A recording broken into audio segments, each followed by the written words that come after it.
Okay, start streaming. Right, do the usual thing and wait for it to catch up a moment. Come on. Come on. Oh, good. Right. Start playing the background music just to keep things relaxed. Okay, folks, we're at. Dang it! Hello. The Raiden has arrived from his tomb and is about to kill everybody. Ooh, he knows his favorite honey's in it. Nah, chill, fam. I'm gonna be right quick. How you doing? I'm the Raiden. I can make things happen.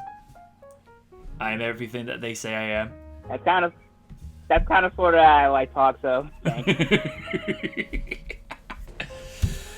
As I was saying, folks, we're actually on time. Dang it. Continuing the theme of last week, we're gonna, be having relaxing music in the background because it's kind of a bore when, I kind of create dead air and what have you. So at least there's something relaxing. So think of a long day of watching a terrible episode of Raw where McMahon has written, directed, and let's be honest with ourselves, he wants to be WWE champion again so bad. And Reigns like, okay, I'm actually gonna do something I never thought I'd gonna do. I'm gonna enjoy Oni and watch Impact and AEW back to back. Raiden, seriously, this is not good for your health. Even Lydia has even restrained me. It is true. I have restrained him. I have restrained him so much that I'm making watch Batman and Robin. Let's. Why would I do that? Well, because sometimes he needs to be reprimanded where you say, honey, no, be nice. But then again, Batman and Robin compared to AEW and Impact, I know I'm talking nasty levels of Impact to where Oni becomes the Hulk. Oh, no, we do not do that, no. No. And for context, we're talking about the real Hulk, not the one that, hops from wrestling promotion to wrestling promotion. Oh, I thought it would get over at least once, but... It happens. Yep.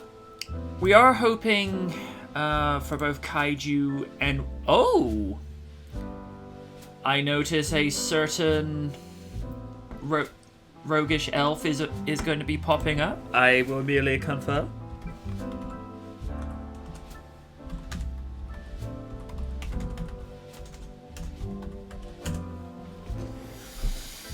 Like I say, we're having a slightly more relaxed thing like last week, but there will be some structure to this week. I think Kaiju kind of pointed this out without saying so much. There weren't so much topics, but last week was a lot for everyone to get through, and I'm not talking about the live stream. I'm talking about things in general where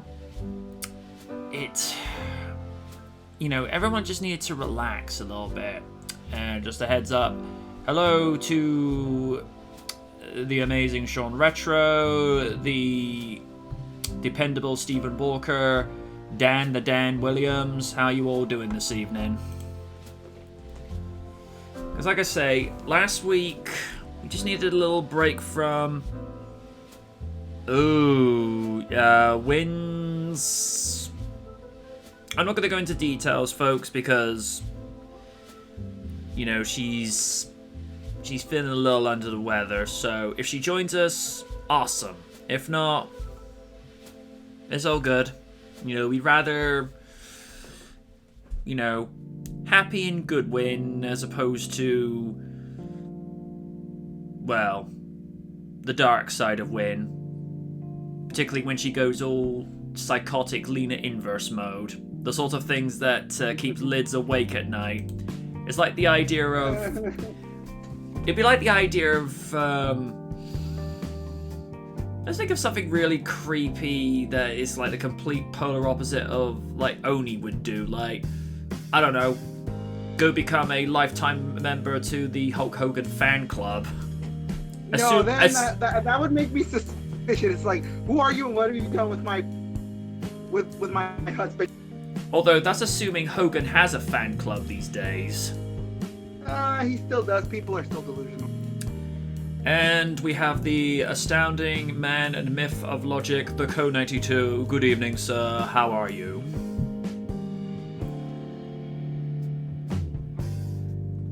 Stephen is saying, bit tired, though work is going to be costing due to lack of night buses. Yeah, that's what's happening because of the lockdown in the UK, and they reckon this is going to go on for about the next 6 months. Speaking of lockdown, how are you feeling? I'm alright. Thankfully, I'm able to still go out to work, because I don't like to bring the sort of work that I do, into online. I like to keep IRL and online separate, which is why,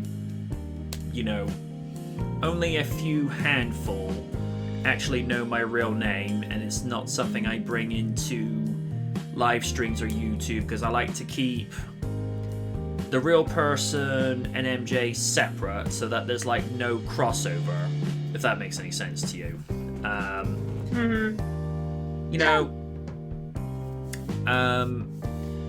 Chris says he's doing good. Sorry, dude. Co92 says he's doing good. Sean says work been pretty much... dude, considering the current situation we're in, saying pretty much dead, is that really the right choice of words right about now? Yeah. Steven says, if TF Nation is cancelled due to I'm not going to be happy, I don't think anybody is. And UK Kaiju Con 2. I wonder if this will summon a mighty kaiju from the depths of Japanese waters to make it come go, hello, people of the internet, how are you? Really, dude? No show? Do we have to get the dragon flute? And by token, I mean some of the real dragon Zord, not the dragon Zord that Dolph Ziggler had a thing with on stage with. I'm sorry, what? No. Inside joke.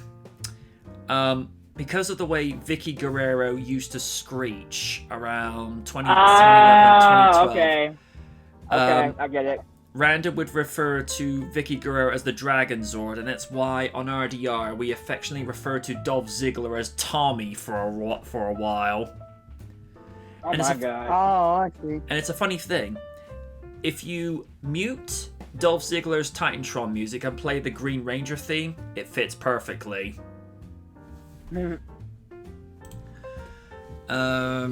Steven says, so like a split personality, not quite like Two-Face or Many Faces, but I like to think of it as you're two people, but you're still one person because you choose to be that way. Sean says, and my little holiday with my family to Whitby isn't happening. Oh, that sucks, dude. Steve says, nah, Biafra would burn the whole of the UK to ashes. Okay, I'm not quite sure where you're going with that one, dude.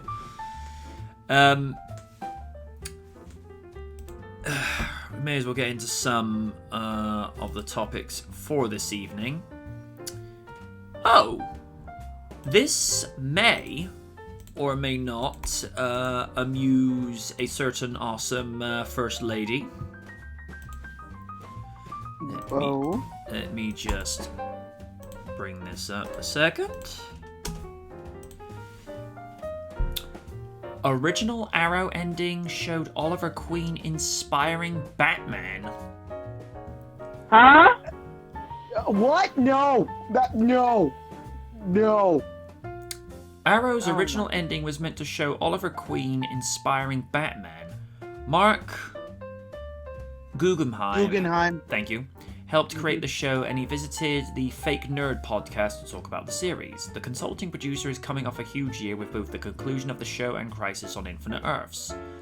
The shot of the Porto Hall of Justice with Oliver's chair that still hits you right in the gut, but true But the tribute that Green Arrow left behind is the heroes that he influenced with his presence and his words. Originally, that would have included the Dark Knight. I'll tell you the way I originally planned on it ending. You'll certainly see how this is different and why it's different. I always saw the show ending with Oliver's death, but Oliver's death in the actual finale. Guggenheim began. Then I kind of began a little bit of a fantasy that Oliver would die and you'd end up with some sort of news broadcast talking about his legacy, and that would sort of become the voiceover. And then you go to this rooftop in a whole other city, and on the cut, a thug or some bad guy would crash into the frame, having been punched off screen. He added, and these pair of black boots would come right down in front of it, and there'd be a flutter of scalloped cape, and the voiceover would say something along the lines of, Oliver Queen inspired a whole new generation of vigilantes. The implication being, of course, that he inspired Batman. So that, of course, didn't happen for a variety of different reasons, not the least of which Batwoman came along. We don't talk about that one, but that was my original conception. There was a ton of pressure for the finale of Arrow to live up to expectations, but Guggenheim also said that he was thankful that it wasn't a Game of Thrones type situation heading into the last episodes. People don't want to talk about that one either. The goal is to make it satisfying for the fans, but the good news for us is that we don't have the challenges that Lost or Game of Thrones had, he said in a previous interview. We also don't have the ratings, so there's that too.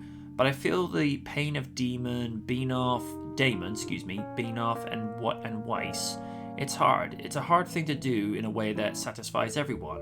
I also think that because I've been thinking how does one end a series, there's what the initial reaction to do is something then, and there's how it stands the test of time. Those two things are not always the same.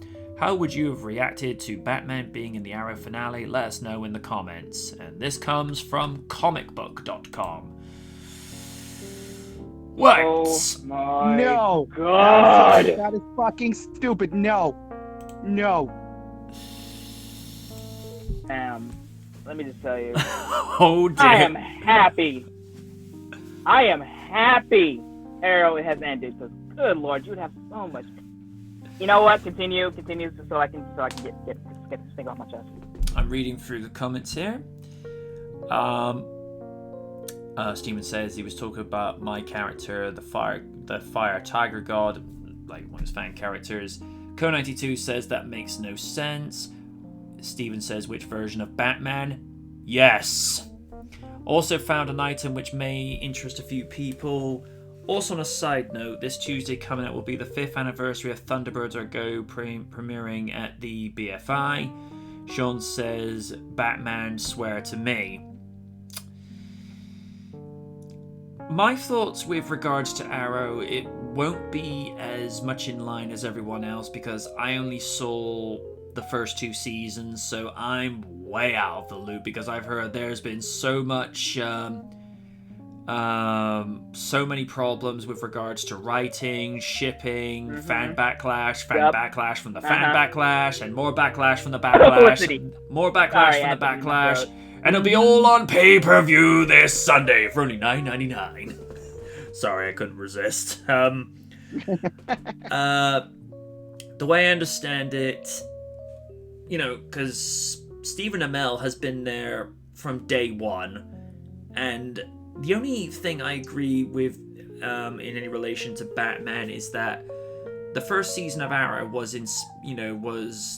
they were motivated by Batman Begins to do this very grounded and plausible approach to Arrow. And I noticed over time, you start seeing a lot of Batman Rogue Gallery members seeping in, like, you know, Ra's al Ghul. I'm like, that's not an Arrow villain. Vertigo, yeah, that makes sense, but Ra's? I just looked and I'm like, okay, it's different. No, please. The Ra's al Ghul and Arrow is like, oh, we can't use Batman. Okay, we'll just put him in place of Green Arrow. No, that's stupid. No, stop it. Still stupid to this day. I don't really have, like I say, any bearing on it. All I know is that, you know, they tried to do something good with Crisis on Infinite Earths, which is, which even saw Kevin Conroy actually playing a live-action version of Bruce Wayne outside of the Tim Daly show, in which it was him, Tim, and his son Sam Daly, where they're all just sort of doing like these exaggerated versions of their characters and what have you. But, to hear Conroy actually giving live, performances, and here's the thing I noticed from the clips, he sounded like he cared for once. But, it's a live action performance as opposed to voiceovers where Batman, his role of Batman now, I think he just does it for the money, because if you listen to, say, the first few seasons of Batman the Animated Series, there's conviction and emotion behind it, but now it's just sort of like he's reading his lines like he's reading a grocery list. And when you get to that level, that's kind of sad. But I've yacked on. Raiden, you clearly have a lot of venom to get out about this. So, sir, you take your ammunition and you go crazy. Go nuts. Where do I begin? Man. I knew Guggenheim was batshit insane. No pun intended. Of course. Well, pun intended, but yeah. But I didn't think this would go through, but as I said before, after you read that article, I'm happy Arrow has ended finally, because it brings 2 to 3 things. 1, no overusing of Batman villains. Nope. 2, no more overusing Stephen Amell's portrayal as Arrow, because good lord, his character be flip-flopping sometimes.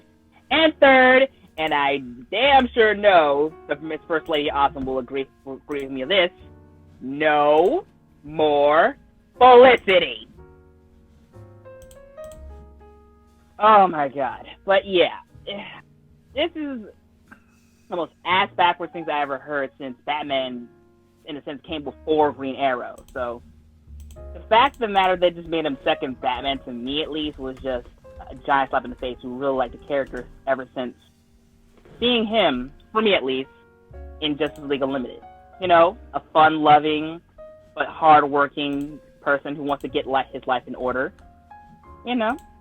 Having a fun love interest in Black Canary. Thanks a lot for killing Laurel, dumbass. Yeah. But yeah, this is just the most asinine thing I ever heard in my life right now. And I said before, a happy Arrow's ending. I hope in the far future we get another iteration of Green Arrow, but not overly Batman style. I mean, also no respect to Stephen Amell. I feel like he did body the role, but even though I didn't really watch that much of Smallville, I did like Justin Hartley's portrayal of the character. I mean, it was Oliver Queen as a whole. Like I said before, fun-loving, serious, and definitely wants to, make rights and wrongs to his family name. So, like I said, asinine.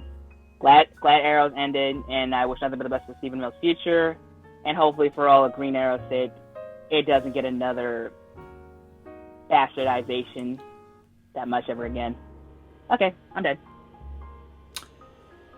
Madam President, you may begin your executive order. Well, for starters, Mark Guggenheim just ignores continuity, don't you? Because Batman can't be inspired by Green Arrow if Batwoman exists first. Continuity? What's that?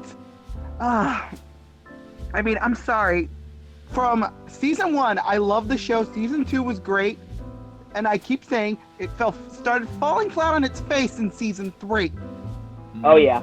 All the setup, all that bullshit. Your first misstep was killing Sarah for the sake of setting up a villain that doesn't make sense for Green Arrow. You were just trying to turn him into fucking Batman, which he's not. Batman and Green Arrow, different elements. They're different. Yeah. And then season 4 happened, and I want to put my head against the wall. Oh God. Oh no. After that, I'm just like, oh God, I'm like,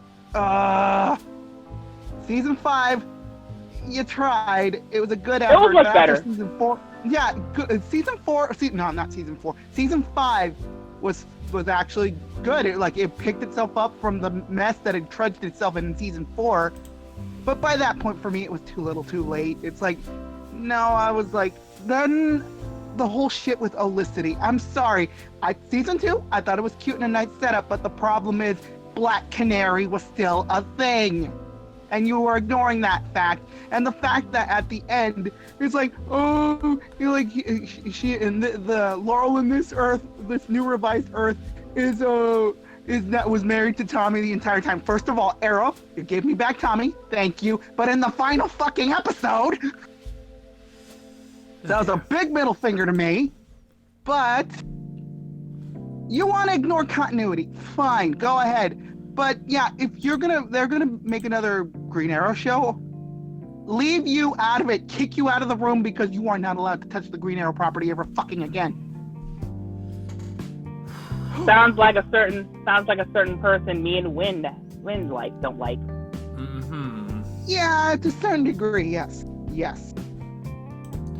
Also, the shit they did to Emiko, oh my God, that shit had me annoyed. Mm-hmm. For people who don't know, Emiko is basically Oliver's half sister, thanks to Oliver's dad and her mother, Shadow. Ah. You know, little affair. Oh. She basically debuted in the No 52.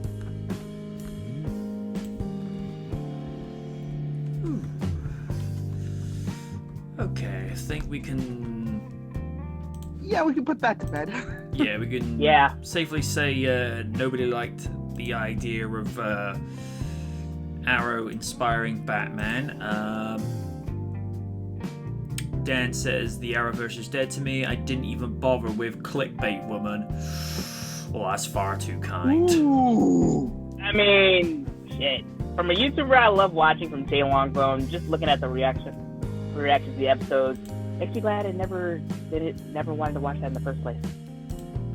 Also, it didn't help that trailer was pretty agenda based. Mm-hmm. That was good.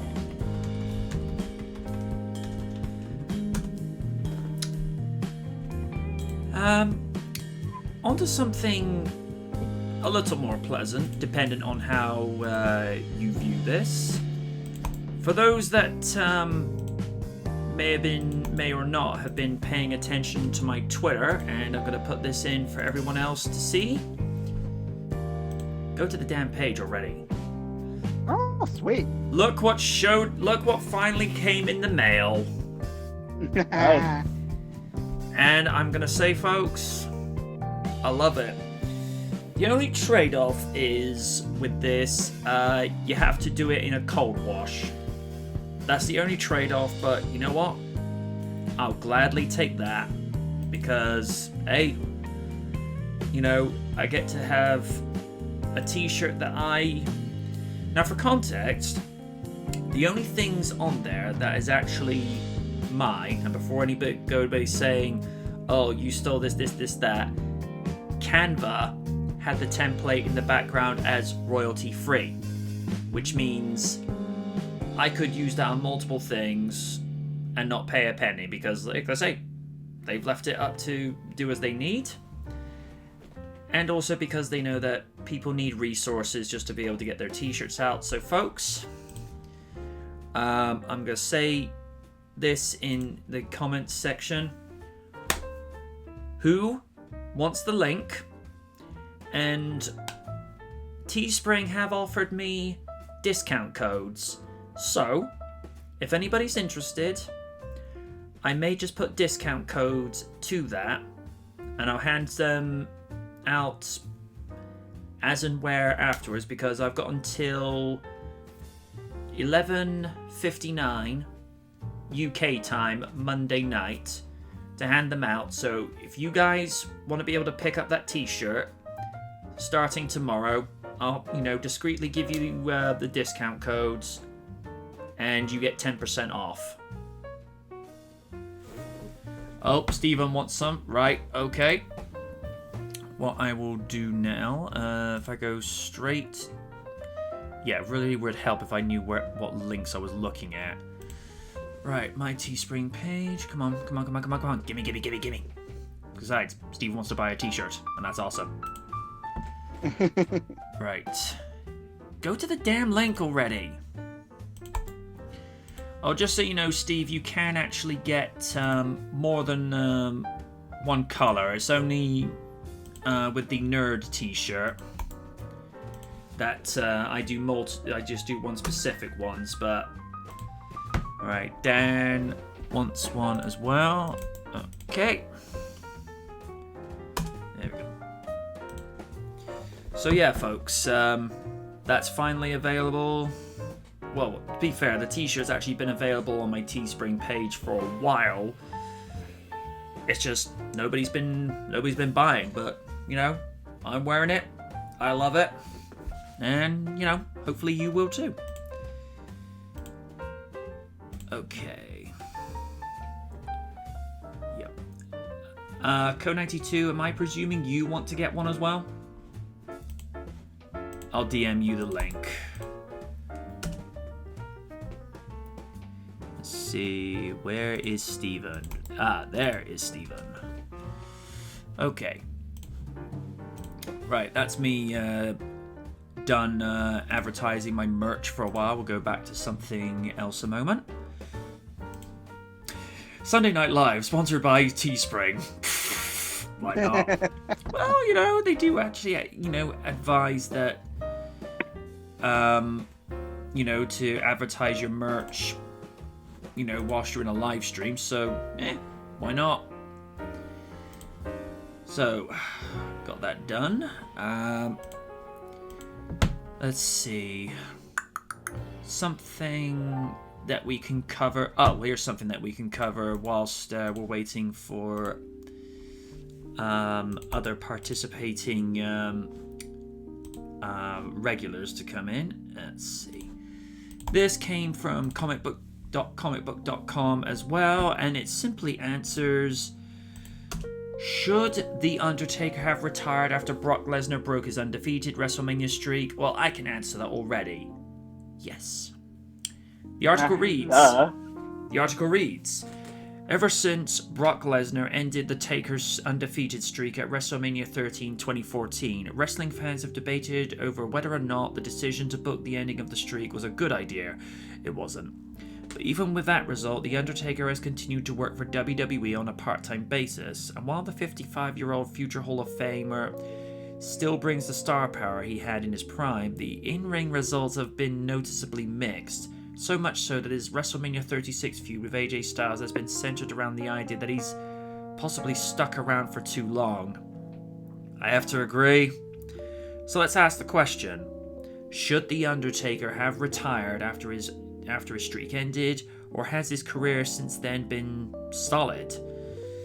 Give us your thoughts in the comments below, and check out Comic Book Wrestling Writers Think Below. Connor Casey said, I want to replace this saying by prefaces by saying, I love Taker. I think he's one of the best to ever step inside of a wrestling ring, and his character is the greatest gimmick Vince McMahon has ever created. That being said, I really wish he had stopped after losing to Brock.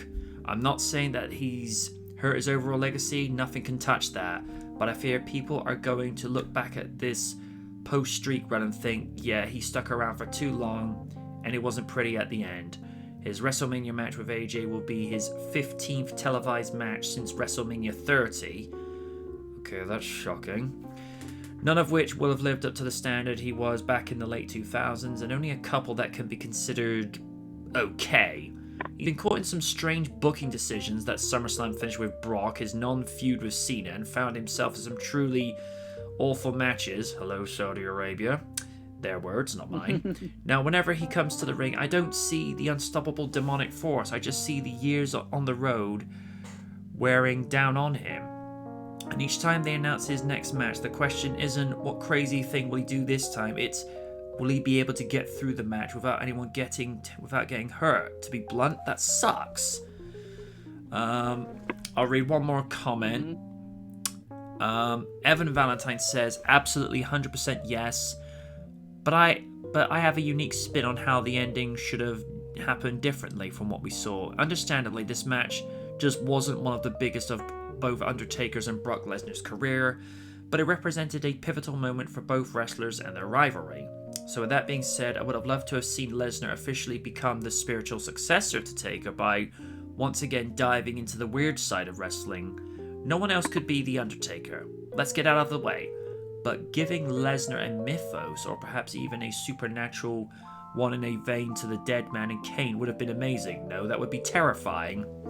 If Taker can still get in the ring, let him wrestle, but I personally would love to see his career end on the highest of notes, and the spirit of The Undertaker continue through the WWE in different ways.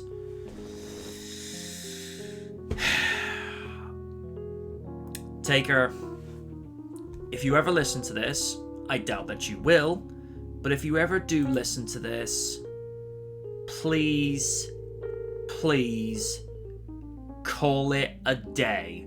You know, most fans have been saying this for years. You're definitely missing at least 2 steps in your pace with regards to your match quality. Your reaction time is not what it once was. I mean, physically, don't get me wrong, but the way he works out, he looks like he's in amazing shape. But there's only so much that you can push yourself to that limit. I mean, there was a time when he was in his early 40s where most people consider retiring at that stage, and he was just getting better and better and better. But, and it's like I've said this so many times, it was that match with Shawn Michaels at Mania 26. He has never been the same since then. I mean, you get the occasional diamond in the rough performances, but WrestleMania 28, I don't care what anybody says, that match was garbage. The match with CM Punk, I'm going to be fair, that was match of the night. And no disrespect to Taker, but Punk carried that match like a pro. The match with Bray Wyatt at Mania 31, I felt like that was an improvement over Mania 30. And keep this in perspective, folks, Wyatt was wrestling with an injured ankle, and he carried that match. But, you know, Shawn Michaels bowed out, minus that tag team match at Crown Jewel. Shawn bowed out whilst he was still at the very top. The only reason he went to do that Crown Jewel match, I mean, folks, next time you're in front of a mirror, go look at it, ask yourself that question, look in the mirror, and say you wouldn't wrestle a tag team match for $10 million, because you wouldn't. You couldn't look at yourself and say, I wouldn't do that. Because if someone offered me $10 million to wrestle in a tag team match where all I have to do is get tagged in, and let's just say I end up pinning Curtis Axel for the sake of discussion, it's just like, hey, I'll take 10 million for a pin. Because, I mean, another example. Let's say in a Bizarro World situation, Raiden is the tag team partner to Kofi Kingston. Let's just go with a hypothetical scenario for a moment, if we may, and they're going up against Brock Lesnar and Bray Wyatt, who are the tag team champions. Kofi's done, Trouble in Paradise on both, tags Raiden in. Raiden gets a tag team victory and a $10 million paycheck. Raiden, are you going to turn down $10 million for a tag match? Nah, son, I won't. I need it. So if that's the case, does that make Raiden the member of the New Day? He's with the New Day. New Day rocks. New Day rocks. Raiden got the win. As long as I am in charge with the pancake making, because as much as I love the guy, I don't trust Big E. No, he loves his pancakes too much. Yes.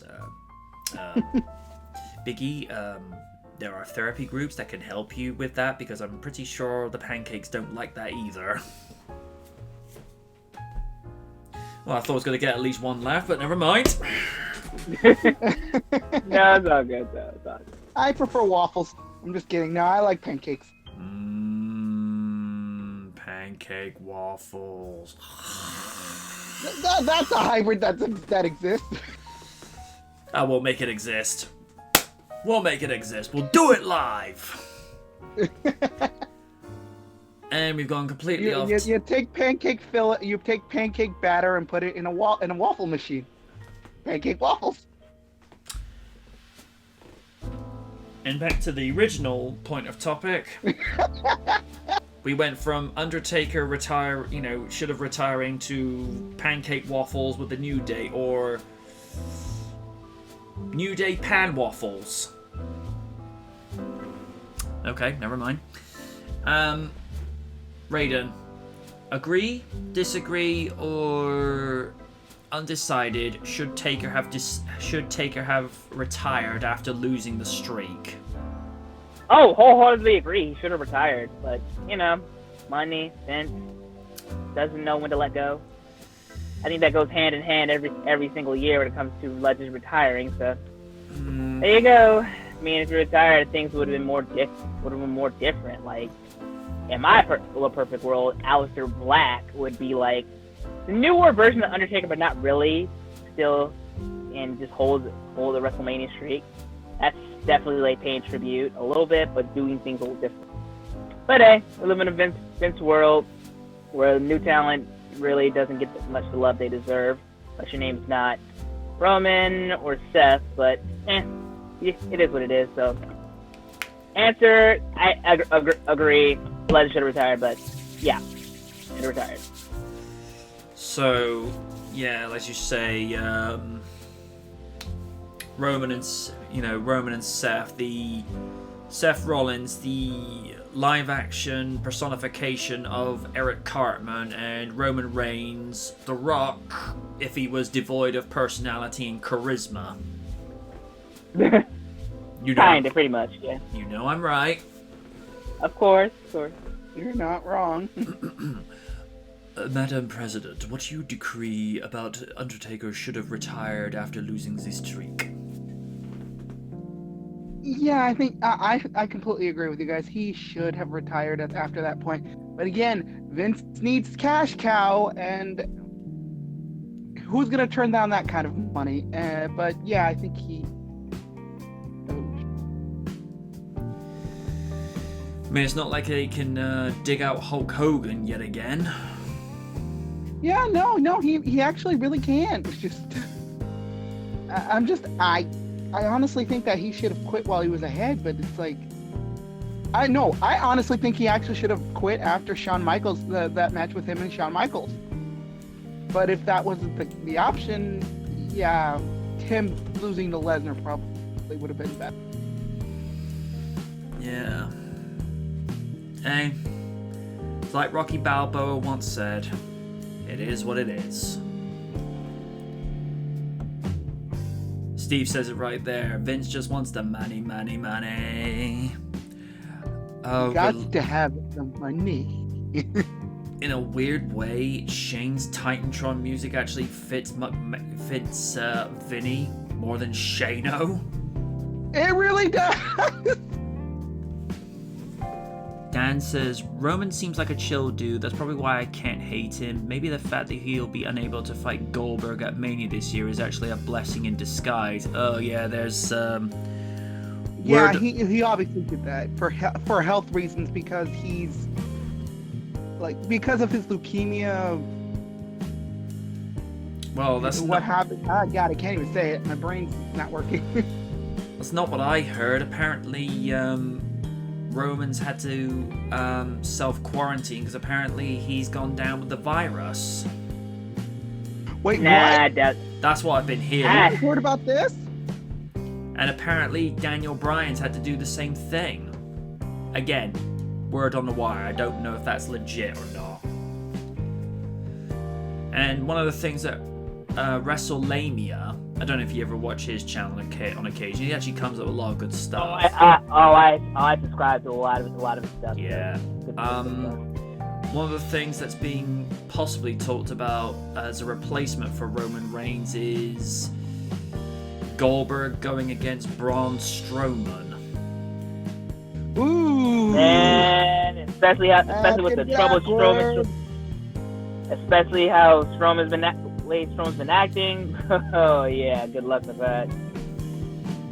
Yeah, but I mean, I already ripped him in half last week, so I think it's better to just like, yeah, there you go.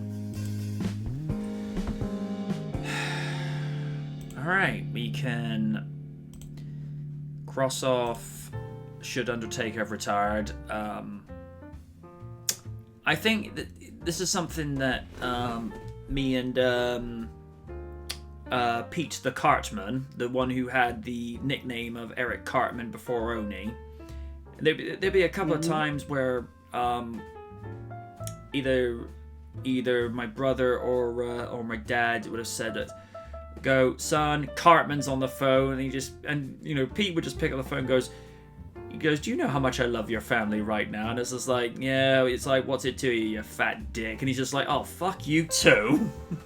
But we have that sort of, like you get that one friend where the way that you're affectionate with each other is by insulting each other. If we have that one day where we don't insult each other, it's like, okay, who are you? And where's the real guy?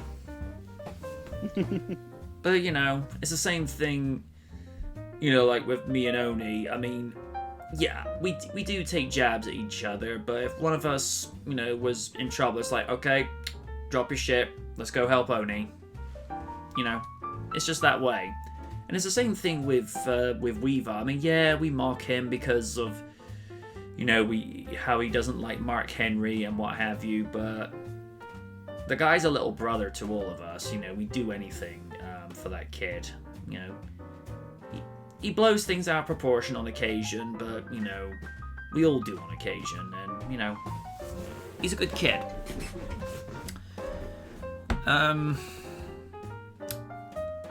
Minor little tangent over. Let's see. Another one that's popped up, and this is coronavirus related. Be nice if this thing took a holiday. Please, I'm hoping mid-April things get a little normal, because I don't know how long you take dealing with my dad being here every single day. I love him to pieces, but let's just say half stir crazy is kind of getting to me a little bit. You like to have your personal space back, is what you're saying. Yes. Yeah, I don't blame you. I feel you. GameStop to permanently close over 300 stores. Oh, the mighty have fallen. Well, especially if they were mighty to begin with, especially with their practices. But hey, And I thought my brother was a savage. GameStop has announced that it will be closing over 300 stores this year as part of its ongoing effort to de-densify? Okay, this news comes way of GameStop's newest earnings call, which also featured a comment from the retailer about a possible PS5 and Xbox Series X delay. According to GameStop, it closed 321 stores last fiscal year, bringing its store count to 5,500 locations. That said, according to the company's CEO, George Sherman, there are plans to meet or possibly exceed this number during the fiscal year, which means there will soon be many GameStop employees out of a job. Couldn't have happened at the worst possible time as well. At the moment of publishing, it's unclear what stores will be shut down and when these shutdowns will happen. That said, the latter will presumably occur gradually throughout the fiscal year. Elsewhere during the earnings call, the retailer revealed that despite the coronavirus disrupting commerce around the world and forcing all GameStop stores in the United States to close, there was actually a 2% increase in store sales in March when compared to March 2019. This is likely due to the fact that both Doom Eternal and Animal Crossing New Horizons dropped this month. That said, while GameStop ended this fiscal year on a somewhat recent note, the year as a whole was a rough one for the retailer. For the final fiscal quarter, GameStop posted a net income of $21 million. However, for the full fiscal year, revenue was down 22% to $6.47 billion. I think most people would actually be, chuffed to actually go home with $1 billion, but that's just my outlandish and,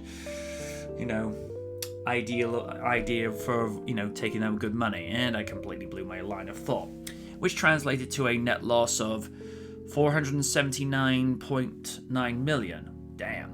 Leading to this was a considerably decline in both software and hardware sales. Meanwhile, lessening this decline was a rise of 4% in collectibles. Well, what do you expect? Nostalgia's in. As we begin fiscal 2020, we remain focused on our key priorities, yet we recognize that we continue to face the temporary headwind of a lower current generation console hardware and software sales as consumers delay purchases in anticipation of new platform launches expected later in the year, said the aforementioned Sherman. Looking ahead, GameStop notes it's currently difficult to provide financial guidance to its investors for this fiscal year given the coronavirus. However, the retailer does note it expects a challenging first 3 quarters, but hopes will be made up to the final quarter courtesy of PS5 and Xbox Series X. Quick question, how long's the PS4 been around? Since 2014. 14, okay. 2013, yeah. Good Hi, evening, Kaiju. Mr. Noir. Hey. Hello. Hey, guys. So, we're ditching the PS4 this early, it seems. Yeah, it's kind of seemed that this generation has been significantly shorter than the last one. The last one felt like it was around like 10 years around. Yeah, the last gen was like PS3, Xbox 360. I feel like, for me at least, I think that was like the last good generation Let me in see. gaming. For me at least. 360 was from around late 05 to about, what, Right. 2016, 2017? So Probably, yeah. They did hang in there, although you could argue the PS2 probably hung around either around the same amount of time or slightly more, because I think the last PS2 game was FIFA 12 or 13. Whoa, yeah. Okay, so I found it here. So the PS3 was released in Japan and America 2006, in the PAL region 2007, and was discontinued everywhere mostly around the world in 2016. So from 2006 to 2016. So they kept producing PS3s for pretty much a decade. Wow. And even though we're already going to be switching over to the next generation, there's always going to be that delay between the release of the next generation of consoles and the official discontinuation of the last generation, because there's always going to be those people lagging behind, sticking to the previous generation, waiting for enough games and content and eventually discounts and bundle packs and special editions to get people motivated. Like the PS4 came out in 2013, but I remember I didn't get my PS4 until like Batman Arkham Knight came out. Nice. So how long did you speaking of Batman Arkham Knight, how long did you get annoyed with the Batmobile? Probably halfway Oh my through. God. Probably halfway through when I realized, oh wait, all the bosses are gonna be this way, aren't they? Oh. Yeah. Like, you're making another left turn. I think Razor did his review of Arkham Knight, but he did it to the style of Knight Rider. He goes, Arkham Knight Rider, and he actually ends in the credits saying, Kit was the better car. And I'm like, oh, Razor, you keep reminding me why you're awesome. Might have to check that review out. Yeah. But Arkham Knight, it's actually, I think, the only Arkham game that my brother was so glad to be done with, because he hated Arkham Origins. Me personally, I enjoyed it for what it was, but he just says like, no, Arkham Knight, hate it. I didn't hate Arkham Knight. I mean, it's like I definitely enjoyed everything beyond the Batmobile. However, I just felt like the story just really wasn't there. I mean, Batman was a complete idiot for not figuring out who Jason Todd, who the Arkham Knight was. I mean, they made it so obvious, And that given had how that reveal to me had me so annoyed. I'm like, God. But like the fact that they get a never Jason. the fact that they never introduced they never introduced Jason Todd in this Arkham continuity, and then it's like for them to finally reveal who he is, and like going so far as to make a whole flashback sequence for his supposed death. Gee, I wonder what they're leading with this. I know, right? Yeah, like, it's just as soon as the reveal happened, it's like, it's a white man. and it's like it's like clearly an inferior take on the Under the Red Hood story arc, and like Scarecrow was kind of done with nothing. Like the only thing with the story I actually did like was everything involving the Joker hallucinations. Yeah, those were pretty funny. My only major criticism, particularly with regards to the Arkham series, they kept going back to the Joker. It's just like, you know, guys, that you can use other antagonists besides the Joker. Hey, Win. Hello. How you feeling?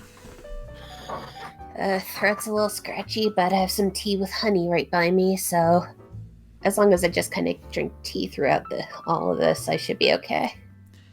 All right. Do you have your personal comfort by you? And by personal comfort, I mean Navi. He's in the kitchen, probably looking for squirrels or bunnies running outside, because it's actually kind of nice out.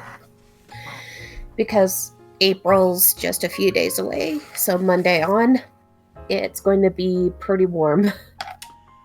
Win, at some stage, if your sister or whoever else is getting supplies for you, ask them to get them dark chocolate, because that'll help your throats out. Hey, you know, you're our Lena. You know, we just want to see you smile. I know, and I know if Lids lived closer, she'd be like, "I'm buying you all the dark chocolate." You're like, here you go. Here's chocolate. Interesting thing. And of course, I wouldn't pay her. Interesting thing, because it helps to produce serotonin in the brain, which is a natural antidepressant.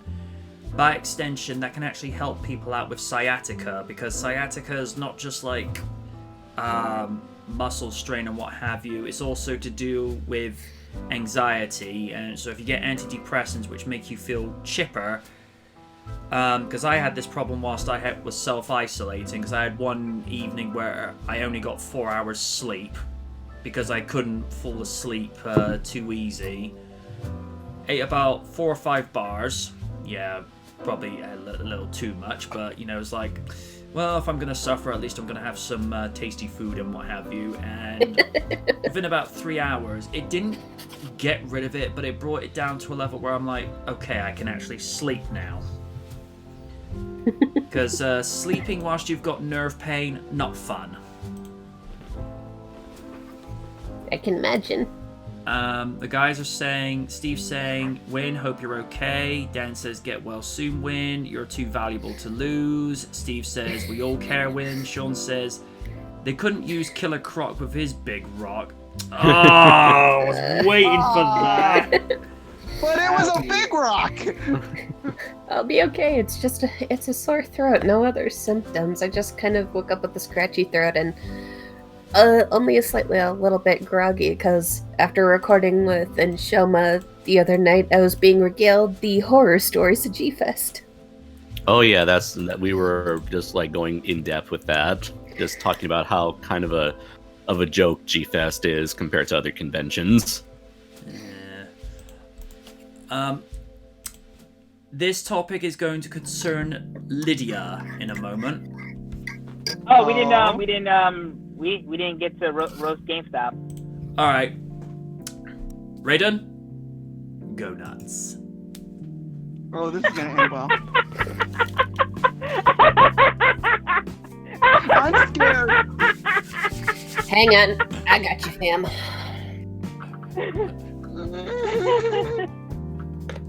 Oh my god. But before the article even came to play, how the mighty have fallen. Or if GameStop was mighty in the first place in the last couple of years. But Oh! Shots fired. You know I'm right. He is. He is. Therapy in a box.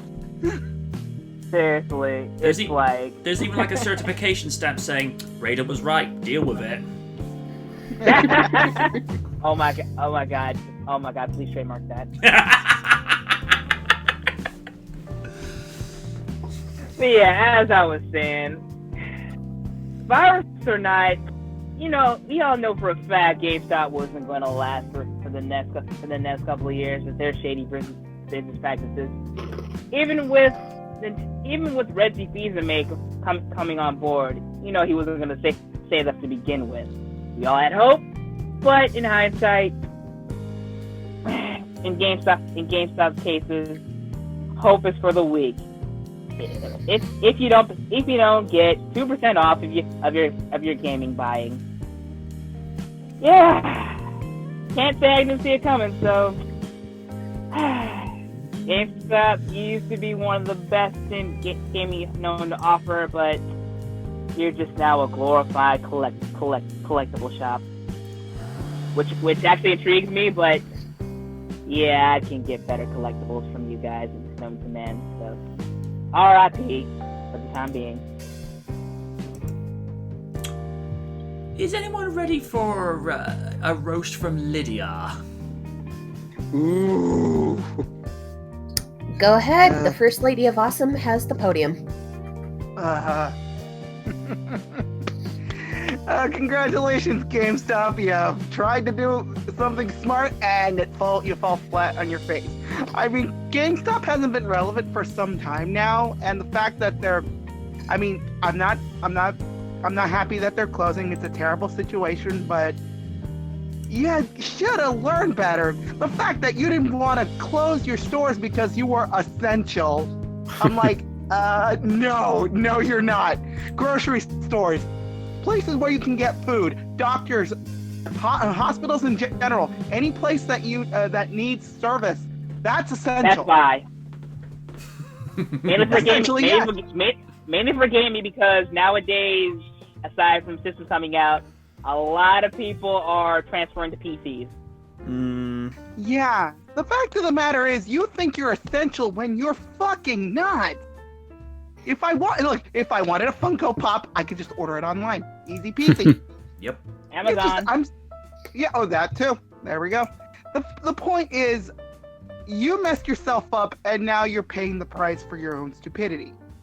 And yeah, okay. When even Oni is questioning your business practices, you have a problem, because he worked at GameStop for quite some time, and now he's all like, I understand why this place is closing. The fact of the matter is, yeah, GameStop, you're done. Tap out. Game over. Literally, and not pun intended.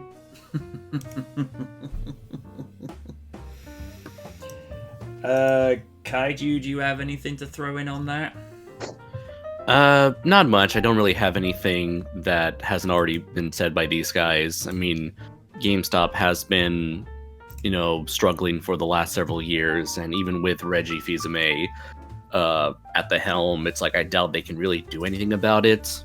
I mean, it's like I don't even get my games from GameStop anymore, like back when I used to live in America. So it's like there's other alternatives. There's Amazon, there's online, like there's Steam, there's PlayStation Network, Nintendo shop, eShops, there's Walmart, Best Buy, all kinds of things. And it's like, with every time I go back to America and I see GameStop, it's just more and more cluttered with non-gaming geek items that you can find at any Spencer's or Hot Topic, which already has that market covered. And it's like, I don't know. It's nobody likes GameStop. Even GameStop employees especially don't like GameStop. I mean, how many videos out there have people have like YouTubers discussing or revealing their horrible experiences. You know, how many times have you come across a video that said why I left GameStop? Too many to name. I Too can many go to into name. detail. The only times the only like other place that was more infamous was probably BuzzFeed. You know, with why I left BuzzFeed videos. Oh my god! So yeah, it's like Oh. I mean, as great as it was to have like a unified gaming shop for people like us, it's just it was never that good of a shop to begin with all its skeezy business practices. And you know, now as you know, the times we're changing and new options become available to the consumer, it's, you know, barely it's like the comic book industry. You know, something that's also been struggling a lot, and the coronavirus is certainly almost putting the death nail to the comic industry, or mainly the comic shops industry and the comics industry as a whole. But however, unlike comics, you know, games, there's other, you know, video games are way more popular than comics. So if a dedicated gaming shop is doing bad, how do you think the comic business is doing? I've heard so many horror stories. And you know, there's definitely alternatives for comics. I mean, not for video games, and we just don't need a dedicated shop for that. And so, if GameStop eventually goes under, I wouldn't be surprised at all. You know, it kind of makes you wonder what would happen if Funko Land still exists. I would've Funko been Land? happy. That's where I Funko found Land. Frightfuls. That's a Yeah. thing? Yeah. Wait. Well, I think in different states. I remember seeing one time like, oh wow, that's all this. Yeah, there used to be one near the Target in Culver City back when I lived there, and I'd go there for a bit for my PlayStation games, and on occasion I would find other things, like I would find Yu-Gi-Oh cards or Magic the Gathering, which would be something that would probably benefit GameStop if they ever wanted to save their business, is not just to turn into something dedicated to video gaming. Don't turn into a Hot Topic clone. Turn it into a general gaming shop, not just video games, but tabletop. Yeah. Hold tournaments on one particular day for Magic the Gathering, maybe Yu-Gi-Oh at the same night. You could do a Smash Brothers tournament another night, and you can have one day dedicated to people who want to come in and do Adventures League for Dungeons and Dragons. Get them into the hobby.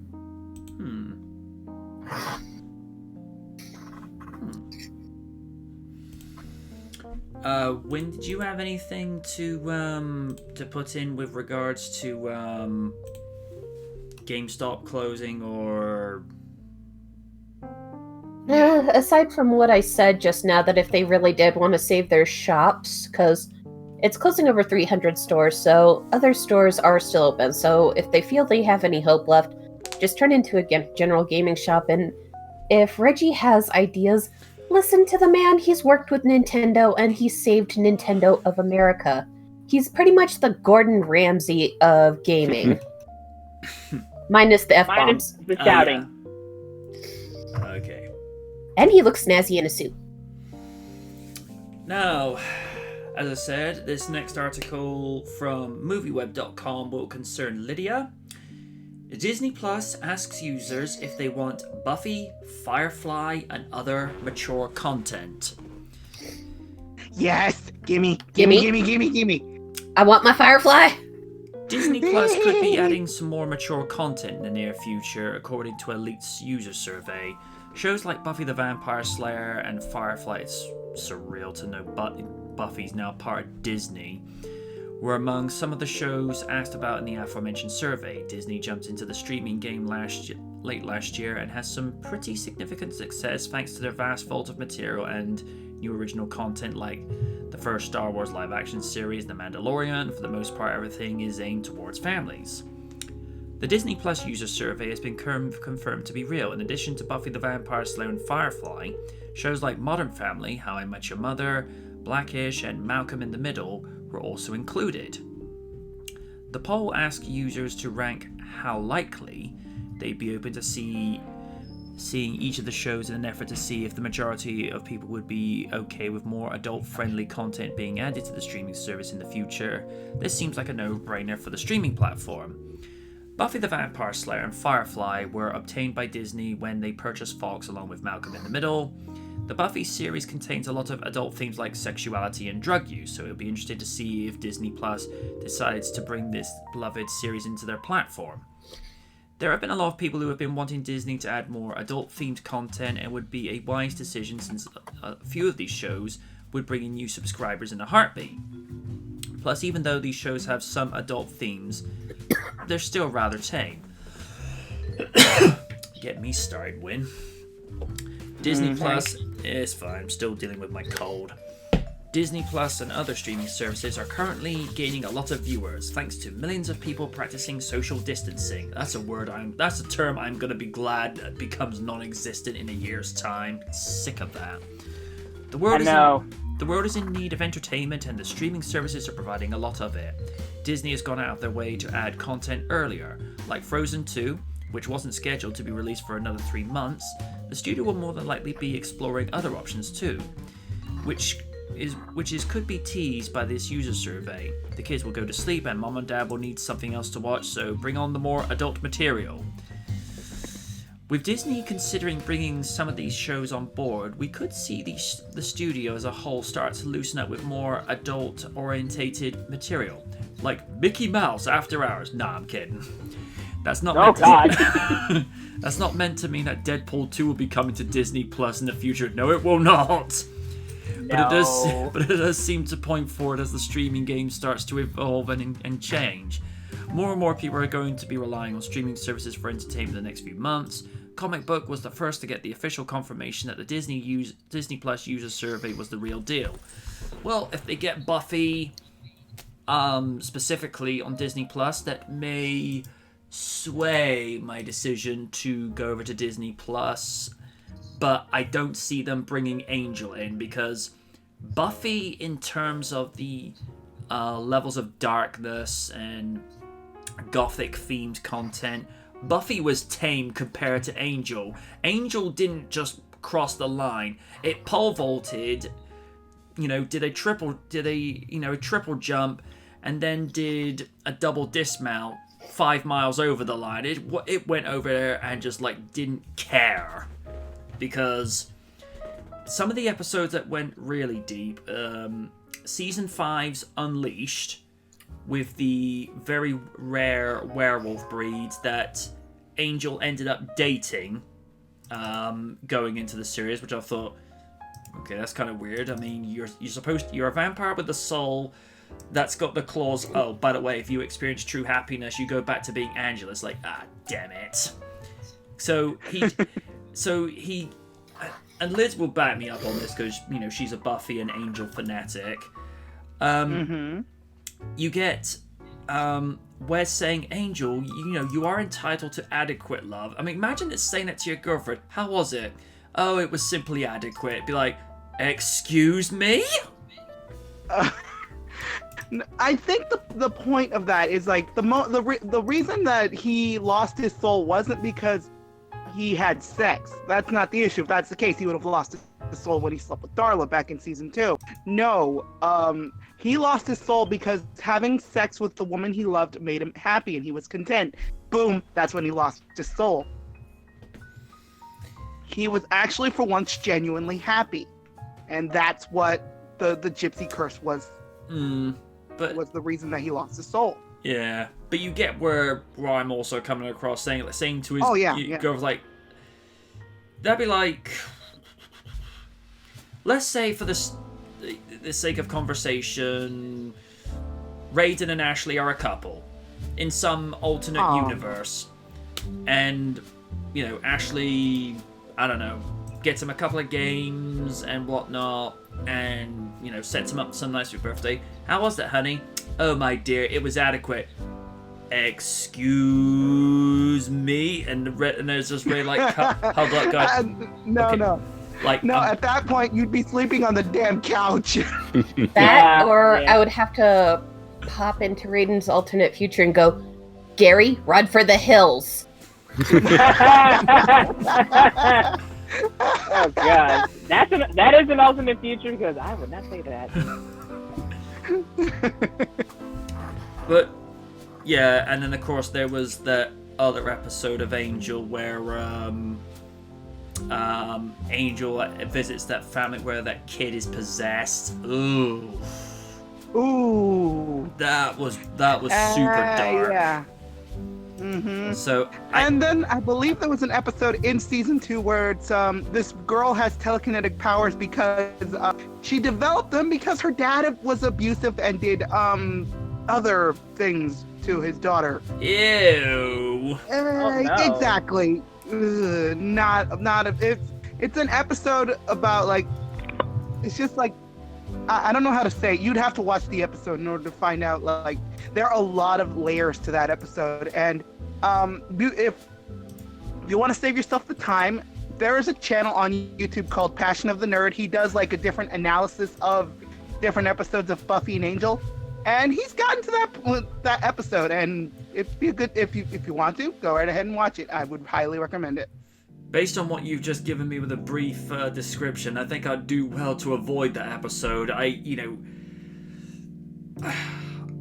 don't want, I occasionally like giving Oni nightmares about Hogan coming out of retirement. I don't really wish to experience nightmares of otherworldly things. No thanks. It's disturbing enough when Wynn goes into psychotic Lena Inverse mode. I still love you.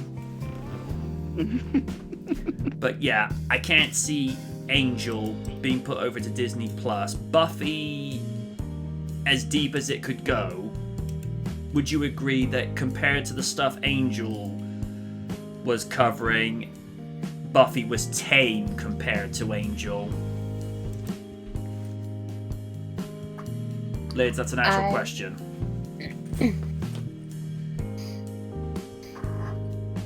Liz? Oh, sorry.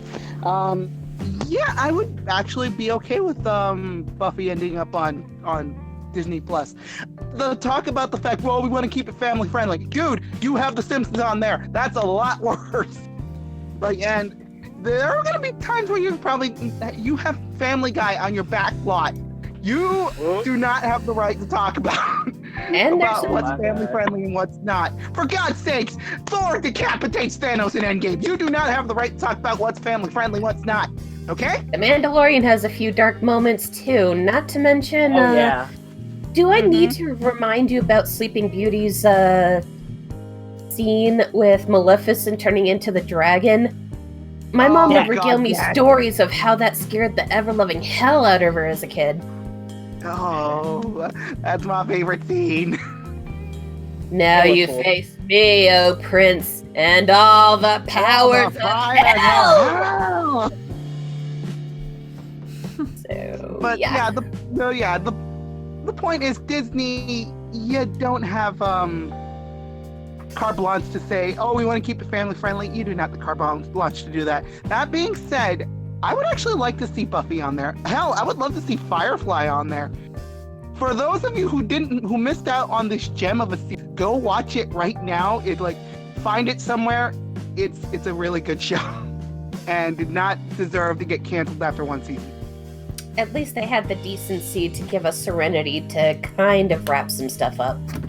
Yeah. Mm-hmm. But I'm still salty. Oh yeah, me too. I think I know what character you're talking about.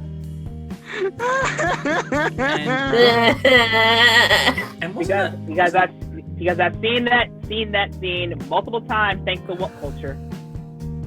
Helen Tudyk truly is an actual treasure. Wasn't Firefly the first TV appearance of Summer Glau? Yes, I believe it. No. She appeared on an episode of Angel. Oh yeah, that's right. And then she had a reoccurring role as Kaylee. Although my favorite role as hers, Cameron. Oh yeah.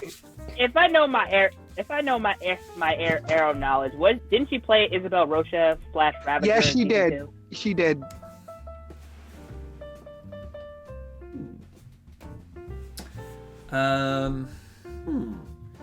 Raiden, your thoughts about the idea of shows like Buffy and Firefly possibly going over to Disney Plus, would that make you go purchase a subscription, or would you be like, yeah, I'm gonna sit on the fence for this one? I know how popular Buffy the Vampire Slayer was. There was that, but I'll be on the fence for a little bit unless they get something I like. Now, if they got Malcolm in the Middle, I'd probably get it because I watched that a lot growing up. So that'd be cool. But for those two shows to possibly be on Disney Plus, hey, give something for adults. They already gave something for kids, so do something with that. All right. When? She said she went to get more tea. All right, my bad. Kaiju, would you subscribe to Disney Plus for them, or not really your thing? I mean, I think wasn't Firefly on Netflix for a while, or did it got taken off? I think it got taken off after a while. So did Buffy, which still makes me angry. Okay. I remember I caught a few episodes of Firefly and was meaning to get back to it, but I guess I never could. But it'd be cool to have those series available on Disney Plus. I mean, I'm not sure if it would be enough. I mean, for me personally, The Mandalorian is more than enough of a reason to get Disney Plus. But so it's like, for me personally, it's like maybe. I mean, at the moment, I don't have a Disney Plus account, nor can I use Disney Plus because for some bizarre reason it's not available in Japan. But while I was in America, I was able to get access to my sister's account, and that was how I was able to binge watch The Mandalorian to begin with. But me personally, that's probably going to be a maybe if we're basing it solely off of Buffy and Firefly, given how prolific those shows have become over the last 20 years. But I still think you would probably take something closer to me personally in order to get me interested in it. Basically, I'm looking for new content, and that's something Disney Plus admittedly doesn't have a whole lot of. I feel you. All right. Win, same question. Would you get Disney Plus for the more adult-themed content like Buffy or Firefly? I kind of have it already. They got me with not only The Mandalorian, but having gargoyles. Ooh, And Darkwing Duck, so I figured. But in terms of if I want it, yes, I would love Firefly, I would love Buffy, and if they somehow got away with putting Angel on there, I'd be all over it. I'll be all over it. Yeah, there's some dark episodes.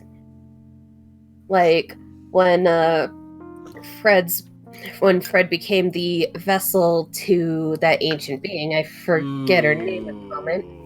I think Lella?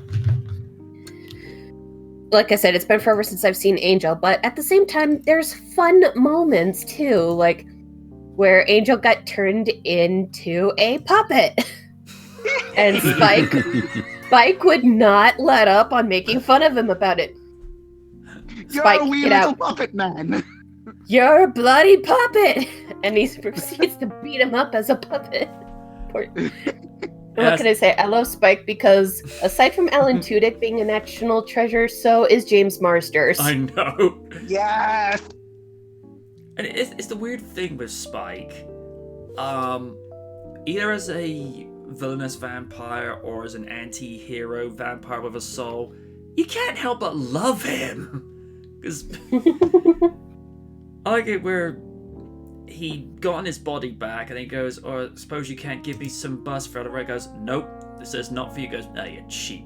He goes, "Oh, you cheap sod." And I'm like, wow, the savagery is real with him.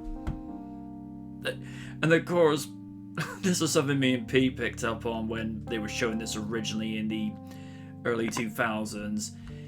You know you're messed up where the Slayer is your mortal enemy, and yet you start having visions in your sleep about making out with her. It's just like, and he's like waking up thinking, what the hell is happening to me?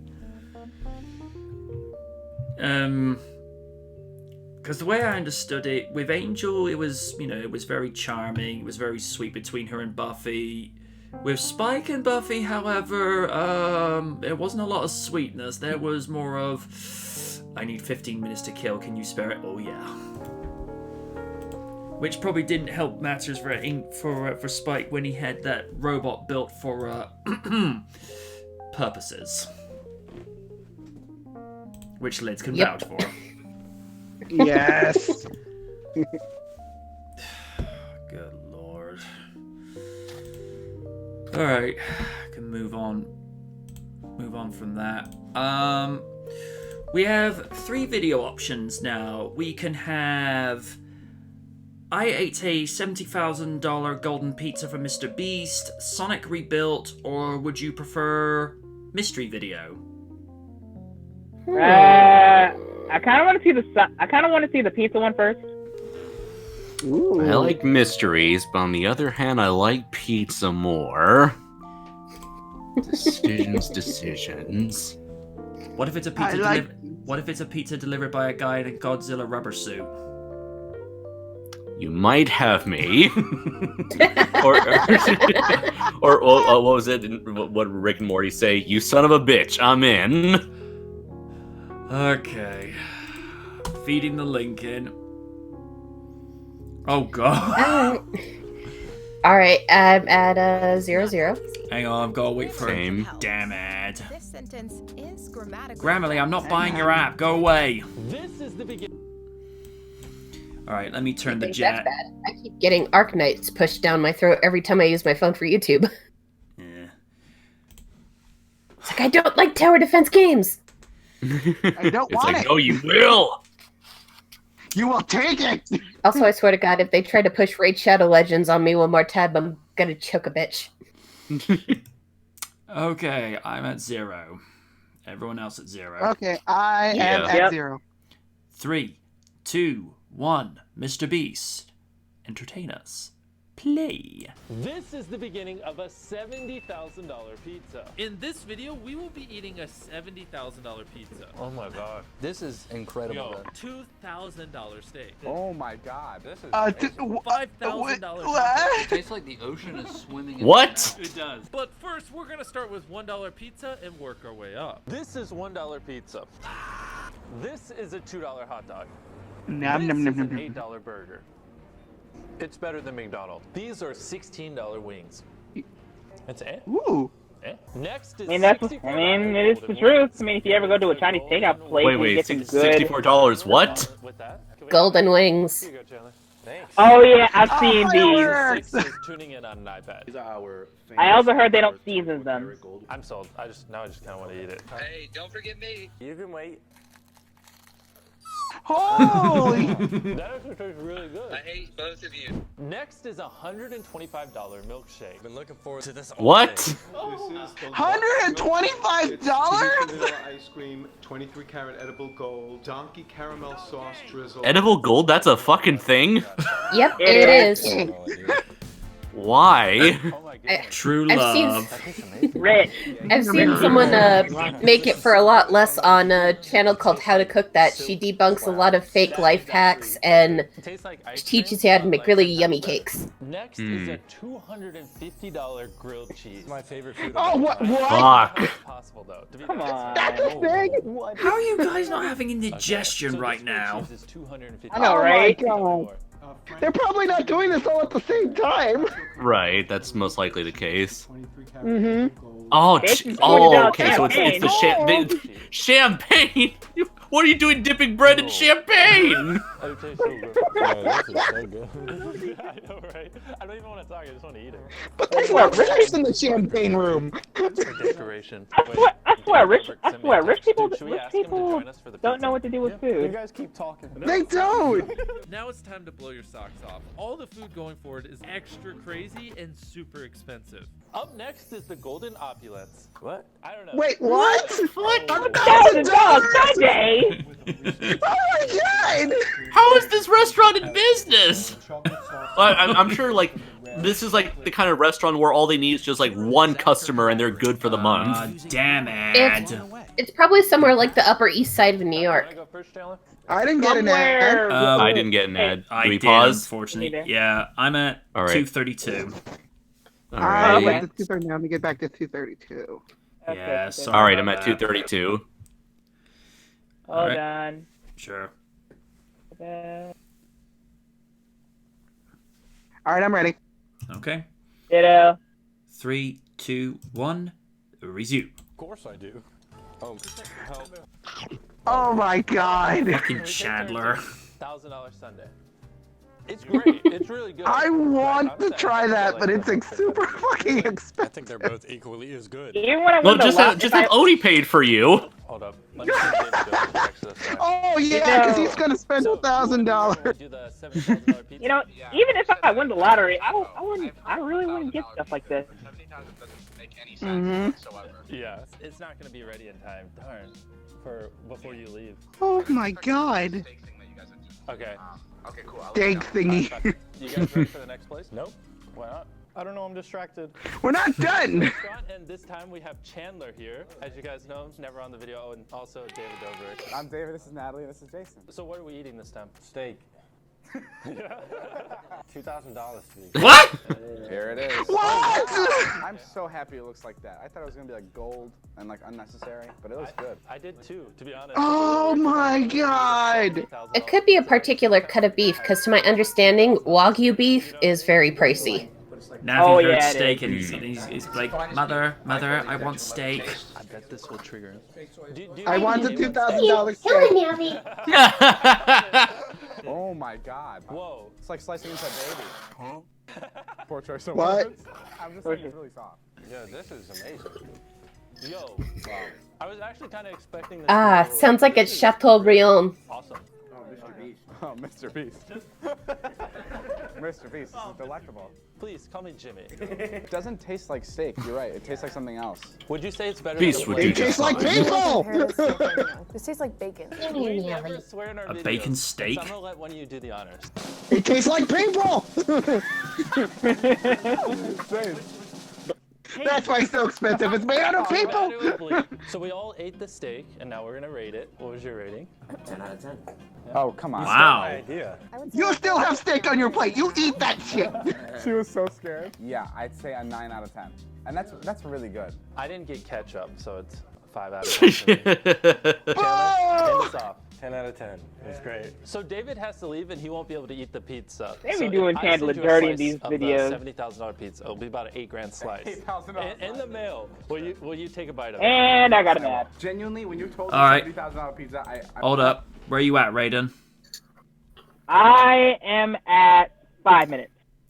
Oh, that's alright. I only gotta go back 1 second. That's fine. All right. Okay. So I'm at 5 minutes I have as to go well. back 5 Likewise. seconds. Okay, I'm at 5 minutes. Alright then. In 3, 2, 1. Resume. Will you take a bite of it? Yes, I will. Genuinely, when you told me $70,000 pizza, I was like, I want to be there so bad. So Yeah. Can you send it to me with the guy with a briefcase attached to his hand? The pizza should be in the briefcase, handcuffed to Pizza. him, Handcuff. Okay, what else? and he should just come up to my house and open it. We're at the next place, and David had to go, film stuff, do David things, but it's okay because Chris is back. How was the kidney stone? It hurts when I pee. Look at that meat. Wow. So what kind It of hurts when I. So this Whoa! is What is that? So it's a old spot pork that is from North Carolina. Ooh, looks like a cinnamon roll. So much is going on. It's so cool. I made a nice sauce with a 26-year-old Scotch. What? That looks so mesmerizing. Looks like a 26-year-old Scotch. How is your $3,000 pork? Tastes like 4. 4,000? Okay. Now it's my turn. That's a big, thick. That's got a lot of fat on it. That's gonna be good. How is it? I mean, it's good. I'm just not much of a pork guy. Great opinion, thank you. You're not southern like me. Oh yeah, this is great. $3,000. What do you think? I thought it was really good. I mean, it's a little different. What do you think? I did enjoy the pork and the ham, but I did not enjoy anything else. I really wasn't a big fan of it, just to be honest. Up next is a $4,000 meal, and is it a golden tomahawk? No, just a tomahawk. All right, bring it on over. Not everything you eat has Just a gold. tomahawk. Bloody hell. Coffee that has been eaten by basically Thousand. a fox, and then has been processed so that it mellows out the Tell us what process means. process. It was in the poop? It means it's gone through the entire body. All right, Chris, this is a $4,000 meal. I'm a meat guy, so I'm gonna start off with the meat. Eat it. Oh. That's good. Is it? Okay. This is old-fashioned taste. Oh my god. Amazing. It's the fancy version of something everybody likes. We don't want any of this to go to waste. Obviously, it's very expensive. So here's the staff of the restaurant. Here you go, guys. It's all yours. Enjoy it. Also, just so you guys know, when we filmed this video, we tried to give any extra food to people who helped prepare. And it as or always, anyone he else in shares the restaurant. wealth. We really tried not to let any food go to waste. All right, we're at the next restaurant. And Oh, up that's next is nice. $5,000 tacos. I love tacos. This is not a joke. We're legit. $5,000 tacos. What? For some tacos. Each of these is about Lids, do not tell $1,000. Oni about this That's video. So what it makes is all the ingredients, tuna, the caviar. The shell is made out of squid ink. Tuna? What the fuck? No way. Yeah. This is like the most. Yeah. This is like the most like. I've never had caviar before. All right, I'll pause. Yesterday. I'm at 7:35. Okay. 7:37. Caviar, 7:30. fish 7:38. caviar, squid ink tacos. I was gonna say squid ink in itself isn't too bad because it's used in a common Italian dish, spaghetti alla nero. But not for fucking tacos. Well, yeah, like I said, it's used mostly for pasta dishes. Because remember, that's the kind of spaghetti and JoJo's Bizarre Adventure people were obsessing about. Right, I remember that Alright, scene. anyway, I'm Jesus, this is like the most like whitest, richest, most upper class, like Bel Air living, bougiest fucking tacos I've ever heard of. I was like that. I was like that with the golden wings. Like I heard they don't season that shit. It's like, and you know when it comes to me and black people come seasoning, we don't play with that shit. Right. It's like, Oh yeah, you guys go ham on the seasoning, and it's delightful. Oh No, god. this is not a taco. This is not a taco. I'm at 7:35. Yeah, I'm at 7:30. It's like you want a proper taco, get street tacos. Oh, especially Oh carnitas. god, yes. When we went on over there to Mexico, we went to this taco place. It was delicious. Carnitas for the win. Did you say that reminds me. I still need to try those. Did you say What, street tacos? Yes. Got They're it. good and they're cheap. Yes. Oh yeah. Where'd you say you were at, Lids? 7:30. 7:30. Yes. Okay, I'm at 7:30. Okay, hold on. Sure. All right, 7:30. Ahoy. 3, 2, 1. Resume. Is this a jalapeno? Yeah. This is a grand. Edible I'm gold still- jalapeno. My I'm actually God. I had it yesterday. How was it? Very This salty. is not a taco. You will like it. Bite into it. Bite into it. Go for it. You only The live side. once. This is a How side is dish. Why is it not wrapped in the tortilla? gotcha. Why? They're too good for that shit, apparently, Lids. It is very Yeah, salty. boom. It tastes like the ocean is swimming in my God. mouth. It does. Rich I feel people, like the you more waste- expensive you food gets, wasting just the more it just resources throws for flavor stuff you don't really explosions need at in you. the Take a future. little bite. Come on. You could pay your rent with this taco. Oh, what was that? He does not like leaves. Oh no. Oh no.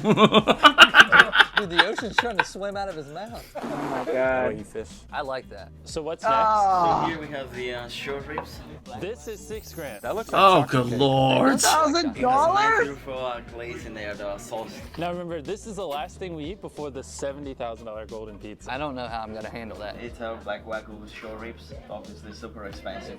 So we get it like by More Wagyu. for 2 days, and then for it slowly cook for another 8 to 12 hours. Good I lord. just eat it and you guys watch. Okay. Sounds good. I've always wanted to try it, but the thought of having it in my possession makes my wallet cry. That's a By the way, Yeah. speaking of street tacos, I mean, it's whatever. I've already made up in my head. I don't like it. It's crazy to me how it tastes like a really fancy version of things I've tasted before.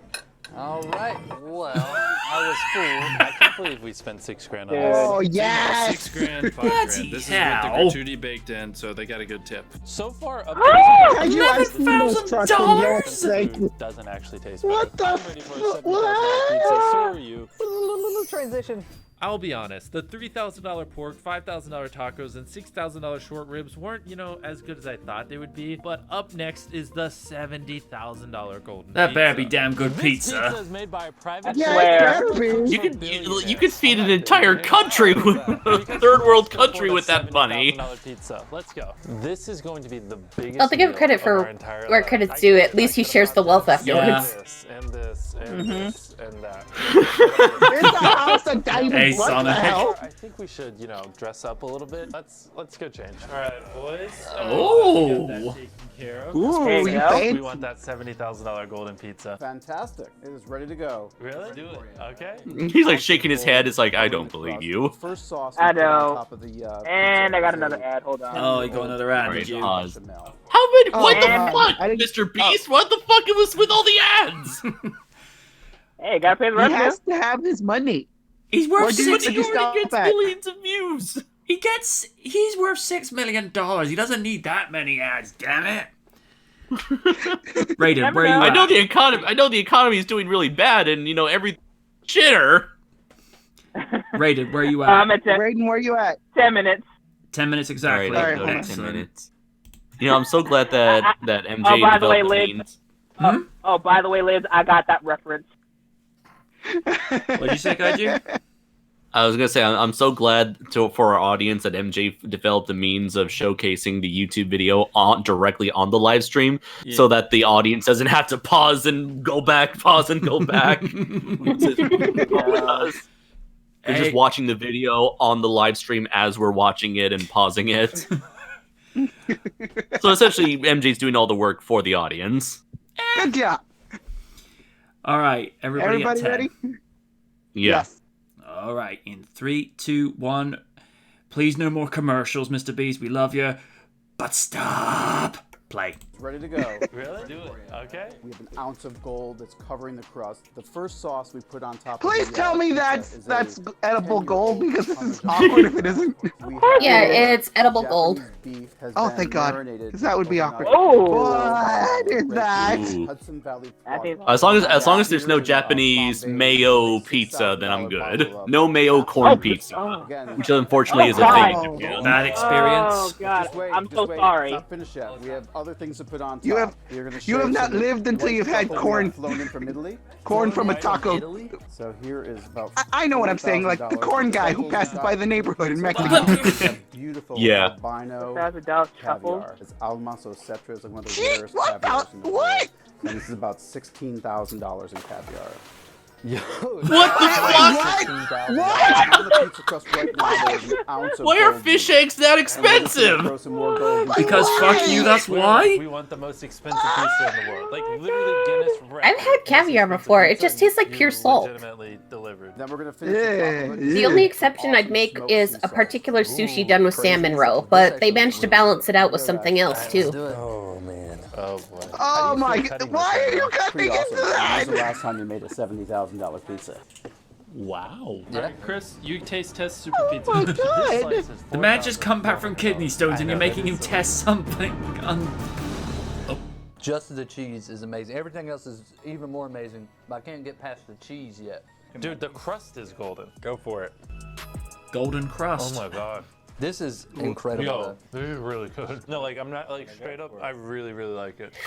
Jeez. Oh yeah, that cheese is insane. Oh. I know. I thought it would be gross, but it's actually If really Chandler good. likes pretty it, sure my be wife is a worried. pizza. I don't know if there'll be any other limit better than this. Exquisite, marvelous, amazing. Can I just return this half of the I have a pizza little and get, contribution in 35 terms grams? of all this silliness. I've came across a series of cat videos. Oh my gosh. From Kittysaurus. $1,000 for a pizza. Cats Wait, versus what? dinosaur. How did we end up like this? It was a really good pizza and a really good experience. I kind of want to. You better give that pizza to people, damn it. Are we donating it? Well, he did share all that pork, so Yeah, I'm he pretty did. sure he probably shared with other people too. $20,000 donation. I hope so, because So I think wow. we spent like over $100,000 on food today, and then a $20,000 food bank donation to kind of help make up for a little And the bit of dude that. does donate to charity a lot, so a little indulgence here and there isn't too bad. You want to take it? Yo, I got this. I mean, it's gonna say declined, and I'm gonna spread. But if you are all ready, should. are you all ready for the kitty cat That's his goodness? driver's license. I'm ready. I'm ready for cats. Hold on. Hey. Jordan. Oh my god. Vote for me or I'll delete your computer. Ow, what? Oh, that's terrible. Joke's on you, Mr. Beast. I don't have a computer. Oh, damn. I'm gonna check the. Alright, I'm ready. I'm ready. I'm gonna check the comment section a quick second. If they keep eating all that gold, they'll soon poop out gold. Yep. You get an ad, They'd be you get an better ad, everyone gets an ad. Oh. Honestly, they'd be better off crabbing in a chamber pot. All right. Hang on, let me get to 0. Okay. Cats versus Okay. dinosaurs. All right. So, 3, 2, 1, meow. Play. That's Oh my god. Run away, children! Run away! Kittysaurus. Kitty, that's not what you use the ball for. He's like, the fuck is that?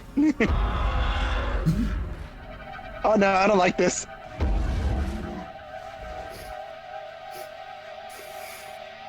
What is that? I don't know, I'm scared. Like, what are you guys looking at? Oh shit. Look at his eyes!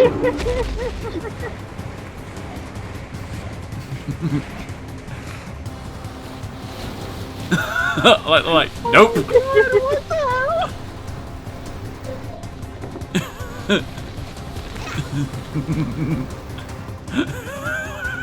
Like, why? Oh.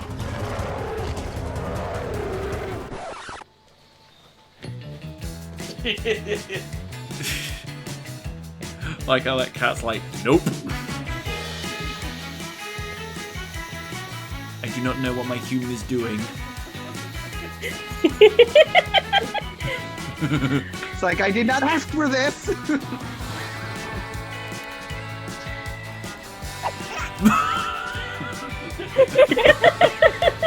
They're like, fuck this.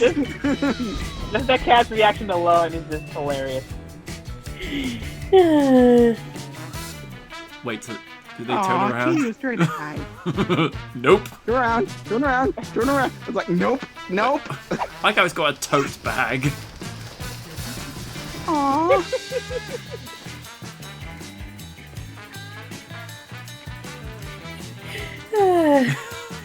I still admire her skills being able to dance in that thing.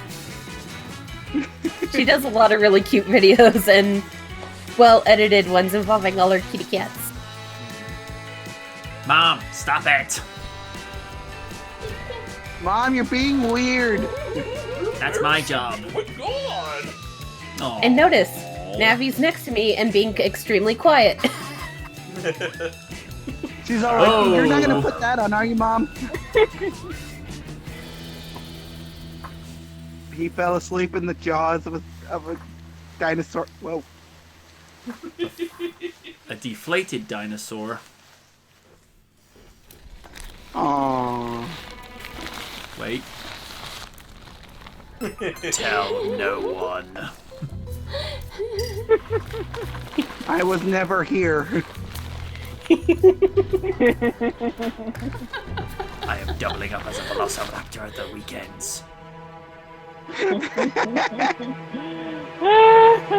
That was good. I mean, life finds a way. So great. Well, Kaiju did want a mystery. Let me get set up. Let's see. Oh, good. You actually did it. Oh, good, YouTube. You actually did as you were told for once. Yay. Ooh. Alright, I'm at 0, 0. I'm at 0. Hold on. I'm at 0 as well. And I'm at 5 seconds. Shit. 0. No, no. You had one job, Andres. Okay, I think I got it, alright? I'm at 25 seconds? What is it going on? Damn it! Okay, let me try it again. I'm at 6:18. Is that right? No. Why you do this? God damn it, I can't do anything right! Okay, I'm at 0-0. In 3, 2, 1, premiere, play.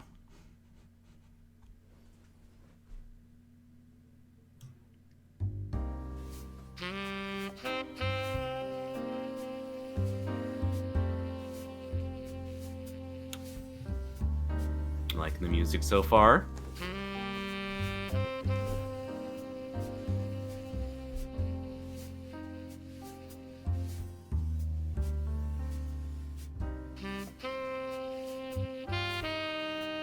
I see where this is going. Ah.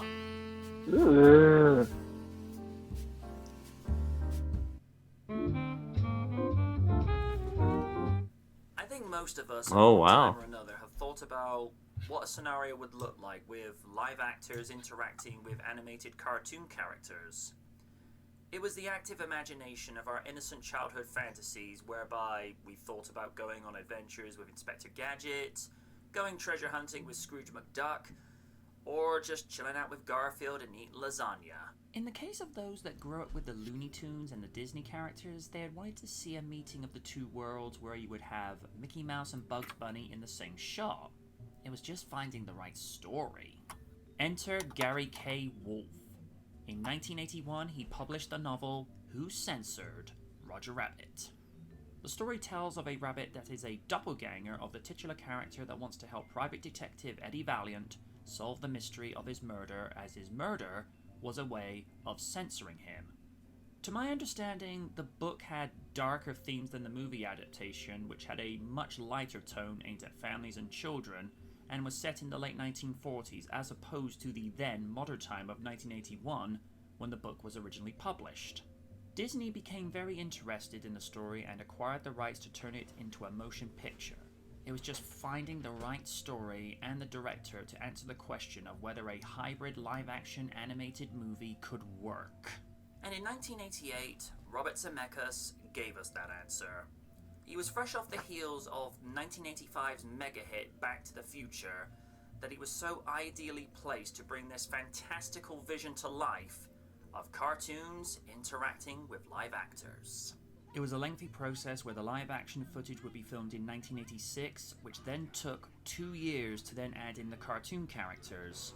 It was a risky gamble for Get in the car! Disney's Touchstone Pictures, but in the end, it was worth it, with the movie being successful both critically and financially.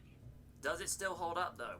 Well, only one way to find out as we head back to late 1940s Hollywood. The thing that really aids this movie is the pacing and the character arcs with their own quirks, and they all have their own specific purpose in aiding the story's progression. In Roger's case, it's simply to get his name cleared for a crime he didn't commit, and to actually aid Eddie Valiant in regaining his sense of humor after falling into alcoholism and cynicism after his brother had been murdered in Toontown. You might think that Eddie comes across as being somewhat of a jerk in the movie, and at first glance, you'd be right. He's resistant in wanting to take the job of taking pictures of Jessica Rabbit and her sugar daddy, Marvin Acme, for cartoon maker R.K. Maroon. Or just the way he speaks to others regarding his previous work with Toons, of which he loses his cool with Angelo in the bar, and he does this by knocking his stool out from beneath him and shoving an egg into his mouth. But like an onion, the layers of his character are peeled away as you learn more. Let's put this into perspective a minute, if we may. You're one half of a private detective agency with your sibling. You work side by side, you enjoy your work helping Toons with their problems, and things are going great. And then, you work one fateful case in Toontown where a literal screwball drops a piano on his head, killing him and injuring you in the process. Well, I guess you could say that was completely out of tune. Oh, please, like you wouldn't. And besides... How dare you? Damn it, MJ. Fuck you. It's time to stop!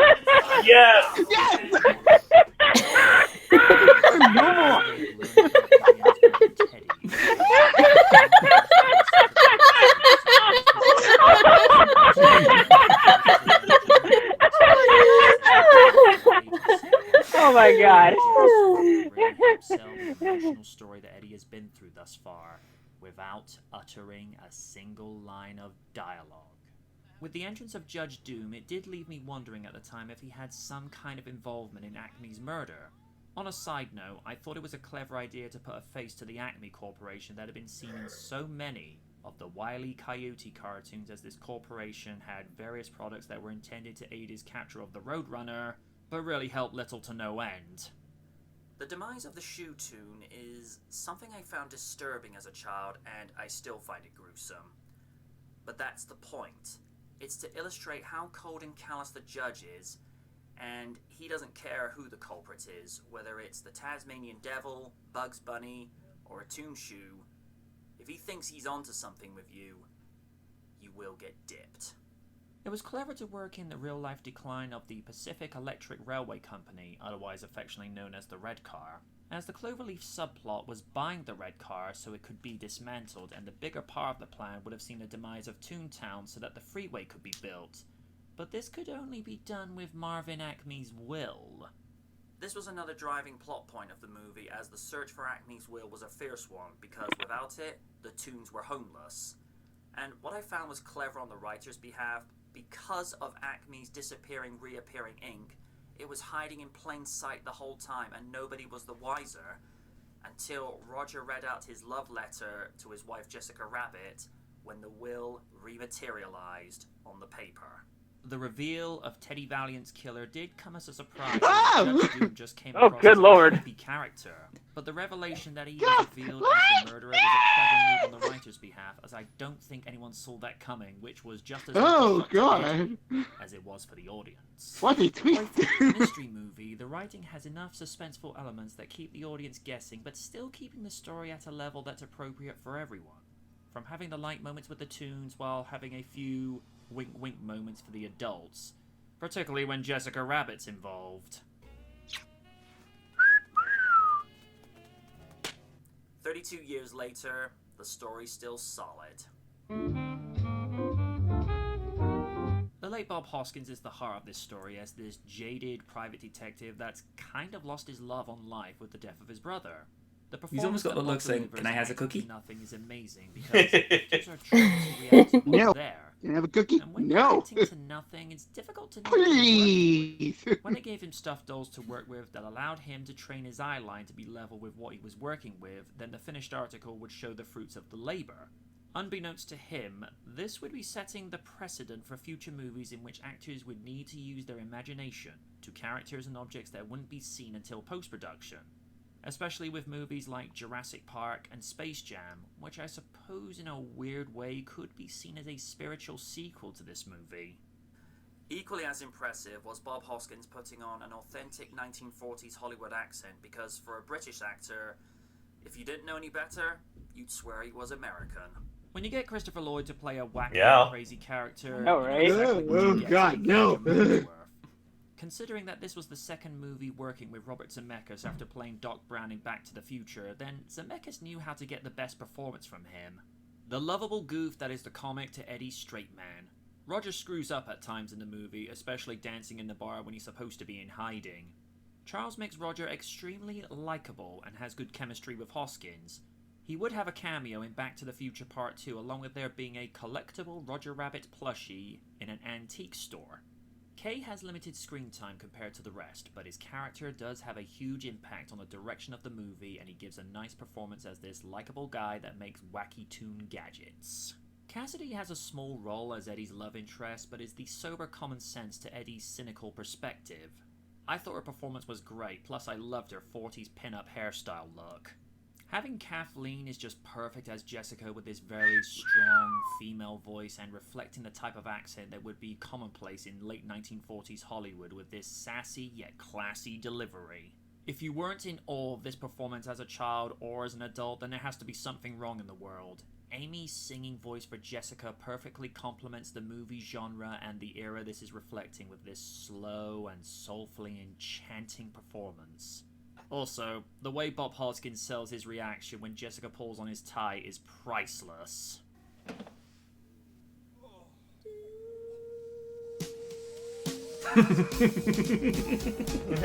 This What? movie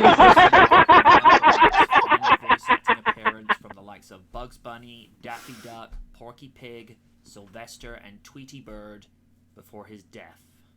Yeah. This was also Jim Wow. Cummings' third theatrical voice acting performance as Bullet Number 2 for Eddie's six-shooter.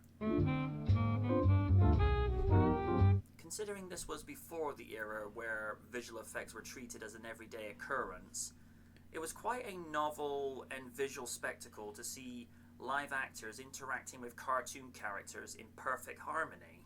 To get the special effects with the props, they would be floating across the screen with wires from above, which then have the tunes superimposed afterwards. This required precision from the crew, as one wrong item out of sequence and it would ruin the shot. The post-production would take 14 months to do, as the animation director, Richard Williams, would supervise the cartoon characters being overlaid onto the footage, and it meant taking every single frame and laying in 86,000 animation cells to the final cut. Mm-hmm. The movie would then be turned over to ILM for composite effects from lighting and shading, which is one of the things I was impressed with when you see Roger moping over Jessica's supposed infidelity, and the way the light shines off his ears does make it look like he is actually there in the alley with the light above his head. One of the more amazing animation edits was getting the shine for Jessica Rabbit's dress, and would you believe? This was achieved by shining a light through a plastic bag with steel wool, which is how she had flashing sequins. Also, Charles Fleischer insisted on wearing a Roger Rabbit costume. Nice. Staying character. And 3 decades on, the effects and the visual edits still hold up amazingly well. Zemeckis employed the services of Alan Silvestri once again, and like his work on Back to the Future, he really knew how to set the scene with his talent. The scenes where Eddie is riding behind the red car and the camera panning around his office really reflected the music of the time with this style of noir jazz. Silvestri was heavily influenced by composer Carl Stalling, who had worked on several animated shorts for Looney Tunes and Merry Medleys for Warner Brothers, where he averaged a complete score every week for 22 years. Now, when you look at that in retrospective, that's impressive, even by today's standards. Yep. Also, it would be wrong not to comment on Amy Irving's performance of Why Don't You Do Right, because this soulful bluesy jazz number left an impression on so many audience members with this enchanting delivery that complemented the character's sultry animation. Interesting thing to note that Jessica's themes by London Symphony Orchestra were entirely improvised. When you hear it, would you know that? I don't think so, because it sounds so flawless. And like the movie, the music and its score is timeless. The movie grossed a profit of $329.8 million against a budget of $50.6 million, which, adjusted for inflation, would be worth $734 million today. Wow. The movie won 3 Good Academy Lord. Awards for Best Sound Editing, Best Visual Effects, and Best Film Editing, making it the first live-action animation hybrid to win multiple awards since 1964's Mary Poppins. It rekindled an interest in the golden age of animation, from the Looney Tunes to the classic Disney shorts, and also paving way for the modern animation scene with the likes of Disney putting out The Little Mermaid, Aladdin, and The Lion King. A sequel has been talked about on and off for 30 years, to where even Zemeckis says that he has a fantastic script for the movie, but is not so sure that Disney will go for it, as they don't seem to have any interest in Roger Rabbit these days. Considering that nostalgia is in, it would be a sure moneymaker for Disney, but if they don't want to do it, it's not happening. The movie has been treasured for 32 years on VHS, Laserdisc, DVD, and for its 25th anniversary on Blu-ray, and people love coming back to relive the magic. I'm MJ Knight, and we went back to classic Hollywood for Roger Rabbit.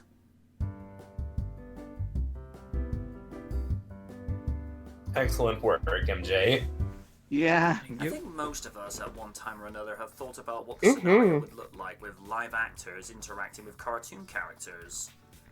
It was the active imagination of our innocent childhood fantasies whereby we pondered what it would look like if we went on adventures with Inspector Gadget, went treasure hunting with Scrooge McDuck, or just chilling out with chilling out with lasagna, eating Garfield. How would Garfield about that?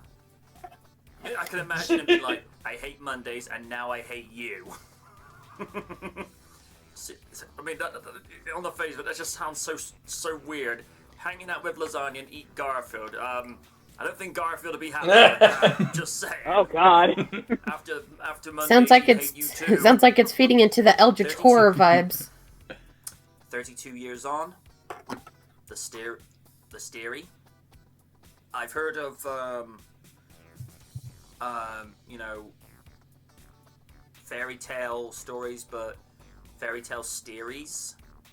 Anyone know about a bedtime story or Steery stories to tell in dark? No? Okay, me neither. Good. Equally as impressive was Bob Hoskins putting on an authentic 1940s Hollywood accent, because for a British actor, if you didn't know any better, you'd swear he was that close. That close. That closer. I suffer for my art. There's Ray and Paul were going, I'm scared. This was also Jim Cummings' third theatrical. I've heard of theatrical, but I haven't heard of theatrical. It was a performance of theatrical stupendousness. Kaiju's like going, what? A sequel has been talked about for 3 decades. Where It's time to stop. No, it is no. Is there something I need to know about? Is Robert Zemeckis been doing secret rabbit human cloning? It's like, oh gosh, the nightmare fuel. Oh, what? Okay, No. Here's Roger Zemeckis Rabbit, film director. Happy Halloween. No! None of that! Shame on you!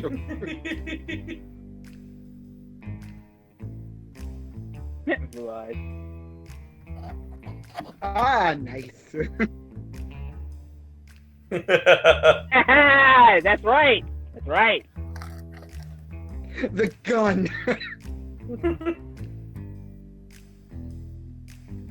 Daisuke Jigen has nothing on me.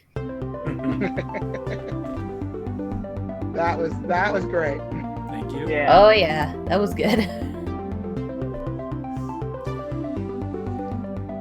The nicknames actually came from the Mob Museum's nickname generator. Ooh. The one that they generated at random originally for Win was Sweet Lips, but I thought that might get taken the wrong way, so I opted not for that one. That's fair. Yeah, the one I had for Kaiju originally would have been Kaiju Death Noir, and I'm like, no.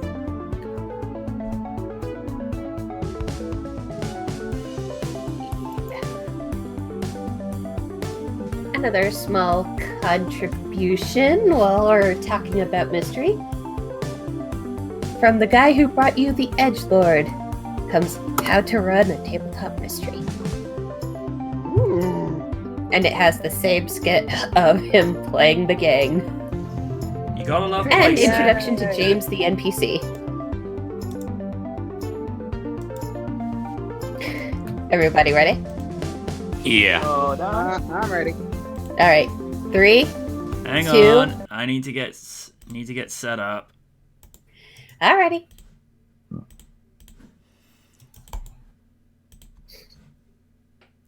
Hang on, why is he not doing that?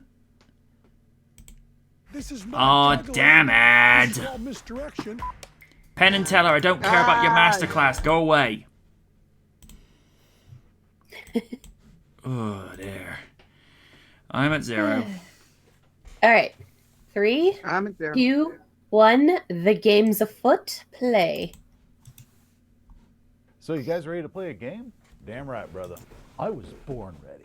Great. Let me just open up my trusty dice box and oh my god. What is it? Who took the dice? They're gone. Gone? Who would steal your dice? It had to have been one of us. Well, don't look at me. A simple tabletop game like India becomes the scene of a heinous crime. A game master's dice stolen, his powers stripped away. Was this theft random, or was this only a single piece in a larger, more nefarious plot? A plot that ends in murder. Murder? Dude, no one died. Someone just stole my... As I said... Oh, no! No! But who is the killer? Mike, Oh my God. a player who can never get to 8th level and once threatened to whoop his game master's ass. Todd, always cast as the worst player ever, his life now imitating art. And Dweebles, a man torn apart by not knowing his real name. A man who has also proven himself to be a cold-ass Oh, poor Dweebles. who is guilty. Find out on today's episode of Tabletop Mysteries. Hello, Internet. Seth Skorkowski, and today I want to discuss one of my very favorite types of adventures, and that's the investigative game, where our heroes are tasked with trying to solve a mystery. Maybe it's a murder, or a theft, or trying to explain some strange event, like why all the plants in the park suddenly died, or who keeps mailing severed fingers to the mystery games can be Demonetized. Running your standard tabletop adventure. Thank goodness this thing's on age restricted.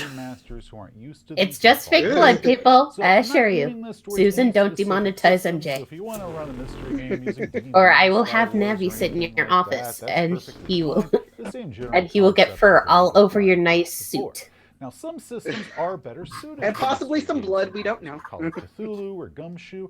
Those are designed specifically for investigative games, but they're hardly the only systems out there that can do it. Most of this is going to be some pretty solid advice for running tabletop games in general, but all of it is going to be solid advice for running mystery games in particular. And none of this should really be considered hard and fast rules. Think of it more as experienced advice.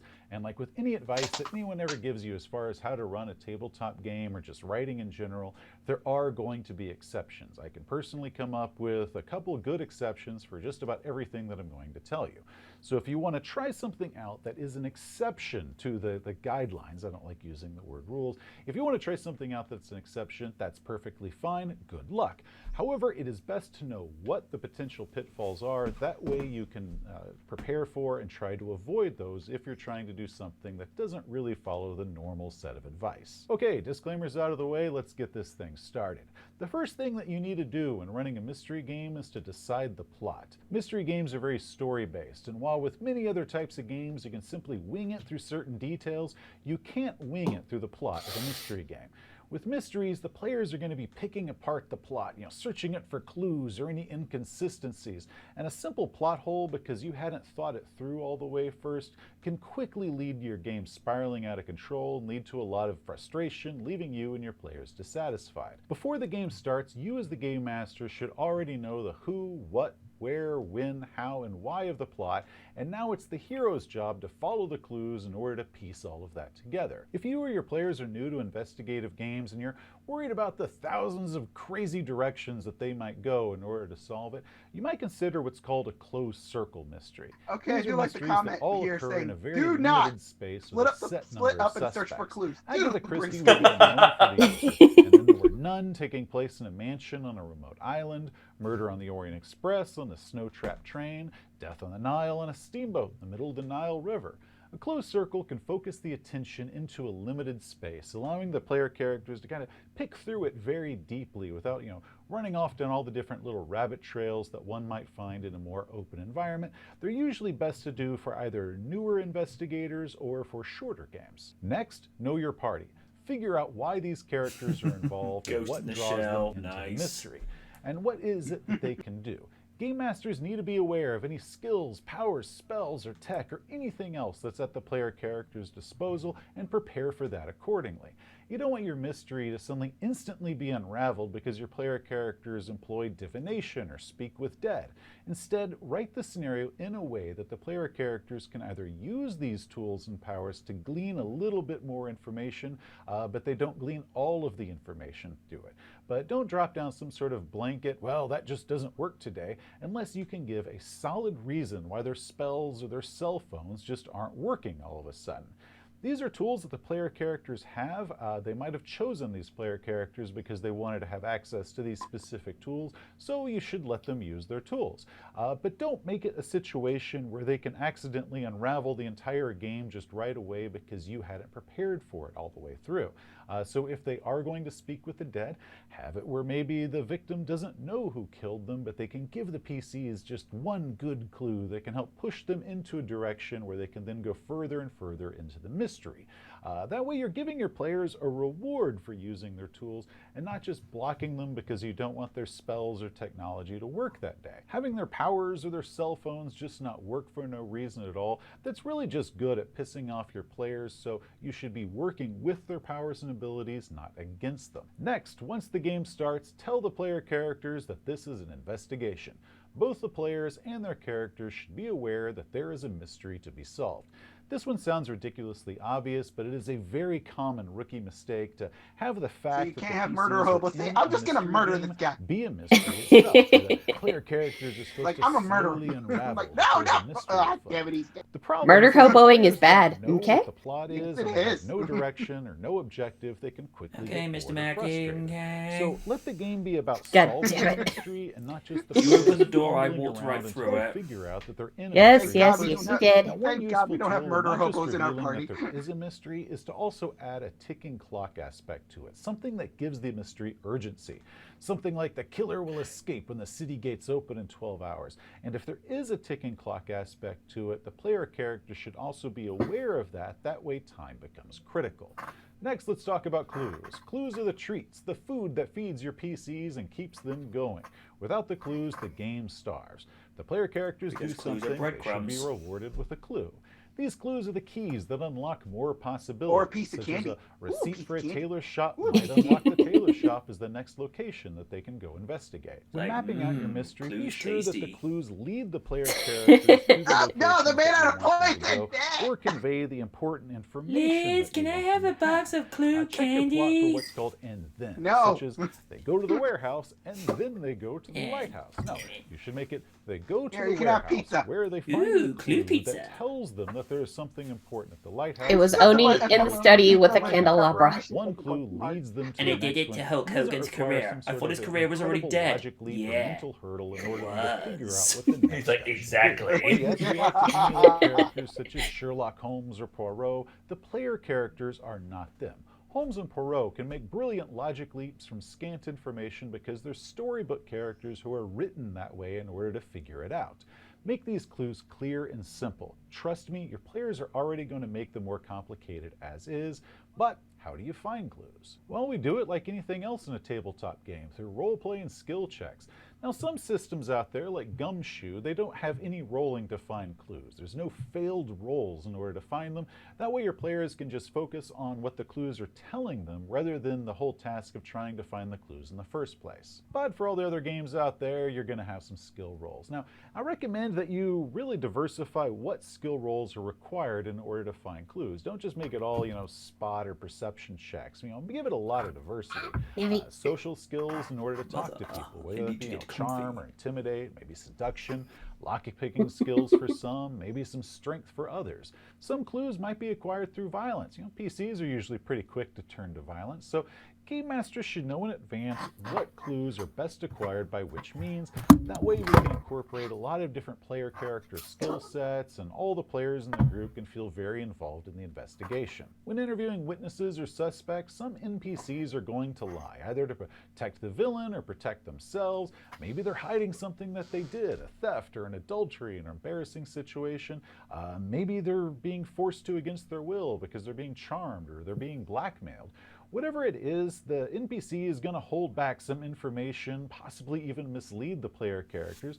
That's perfectly fine to do, but you should also include a means that the player characters can discover that this person lied to them, and maybe as a way to then go back and get the truth from them. Such as, if the NPC is being blackmailed, have the player characters then discover a letter or some incriminating photographs or something that tells them that they had a secret that they were holding back on. I didn't realize we were going to write like the Riddler. Now the PCs can go back and confront the NPC and get the full story. Well, it is how One you. problem that happens is when I the did player say it is characters how to run a mystery. It happens. Also, can how happen for a lot Jazz of from The reasons, Fresh Prince of but now Bel-Air the game writes is his stalling because letters. they're out of leads and they don't know where to go next. The Alexandrian blog is a fantastic piece of Because advice. if you on remember, this he and what crashed calls the three-clue Will and rule. Carlton's Essentially, housewarming his suggestion is party. that game masters should offer 3 clues for Oh any god, I direction remember they that. want the player characters to go. Reason A being whole is that the busload of PCs might miss people. the first clue, either Oh they fail to jeez, roll, or that they much I just remember. fail to talk to the right person or open the right drawer, or maybe they did find the clue, but now they have misinterpreted it. So having So if 3 not for clues that, is a good safety we wouldn't net to get more ensure running that the gags of player him being characters thrown out of the get house. important pieces of information that they need in order to keep the game Why can on I track. smell It's cheap generally clone and safer chicken? to offer I the player resent that. characters too many clues than it is Whoops. to offer them not enough clues. So my suggestion is to also widely diversify the way these 3 clues can be found. Maybe one of them requires social roles in order to find it, while the other one requires awareness and perception or tracking or something like that, while the third one might just require that they say that they're going to read the wall calendar on the wall, and there's the clue right there in front of them the whole time. So if you want to say have them check out the shady bar down by the docks because there's a plot point there and that's going to keep the game going, have 3 unique clues that can send the player characters to the shady bar to keep the game on track. Again, this all completely depends on how your game system works, as far as what type of skills and spells and everything else there are, as far as what abilities that your group in particular has. You want to write the scenario in a way that feeds off the strengths of what it is that your player characters can do, but multiple clues is a great suggestion in order to get the information across that you want to relay to them in order to keep the game going. Next, avoid linear plots, also referred to as the railroad. So let's say you start your adventure and the clues lead the player characters to location 1, which leads them to location 2, then to 3, and then to the finale. There's no way to bypass any of these or change their order. That is a linear plot. Instead, consider what's called a diamond plot. The PCs start the adventure and immediately get the choice of possible locations to explore further. They can do them in any order that they like. Maybe they have to do all of them to get the information they need to solve the case, and then they can head on to the end. So the choices quickly spread out and then bottleneck back down towards the ending. That's what's called the diamond plot. Alternatively, we could start and have 2 different choices, neither of these choices being critical themselves. The PCs go with location 1, which leads them to location 3, which leads them to 5, and then to the conclusion, case closed. However, they could have also opted instead to go to location 2, which led them to 4, and then to 5, and then to the end. Or maybe once they got to location 5, one of the player characters said like, hey, let's go back and check out location 1. So they go back, find location 3, which leads them to 5, which they already knew about, so it just confirmed their suspicions, and then on to the end. There's a ton of different ways you can do this. I think the point is pretty well clear at this point. The big thing is that at the beginning of the mystery, or just after the beginning of the mystery, you give the player characters several options as far as different leads that they could follow.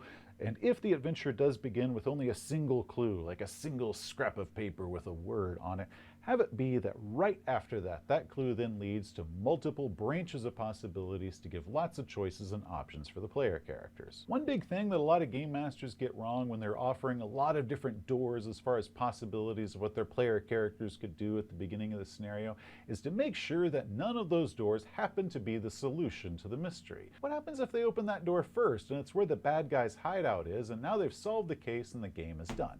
Or they walked into that situation completely underprepared for what it was that they were going to find there.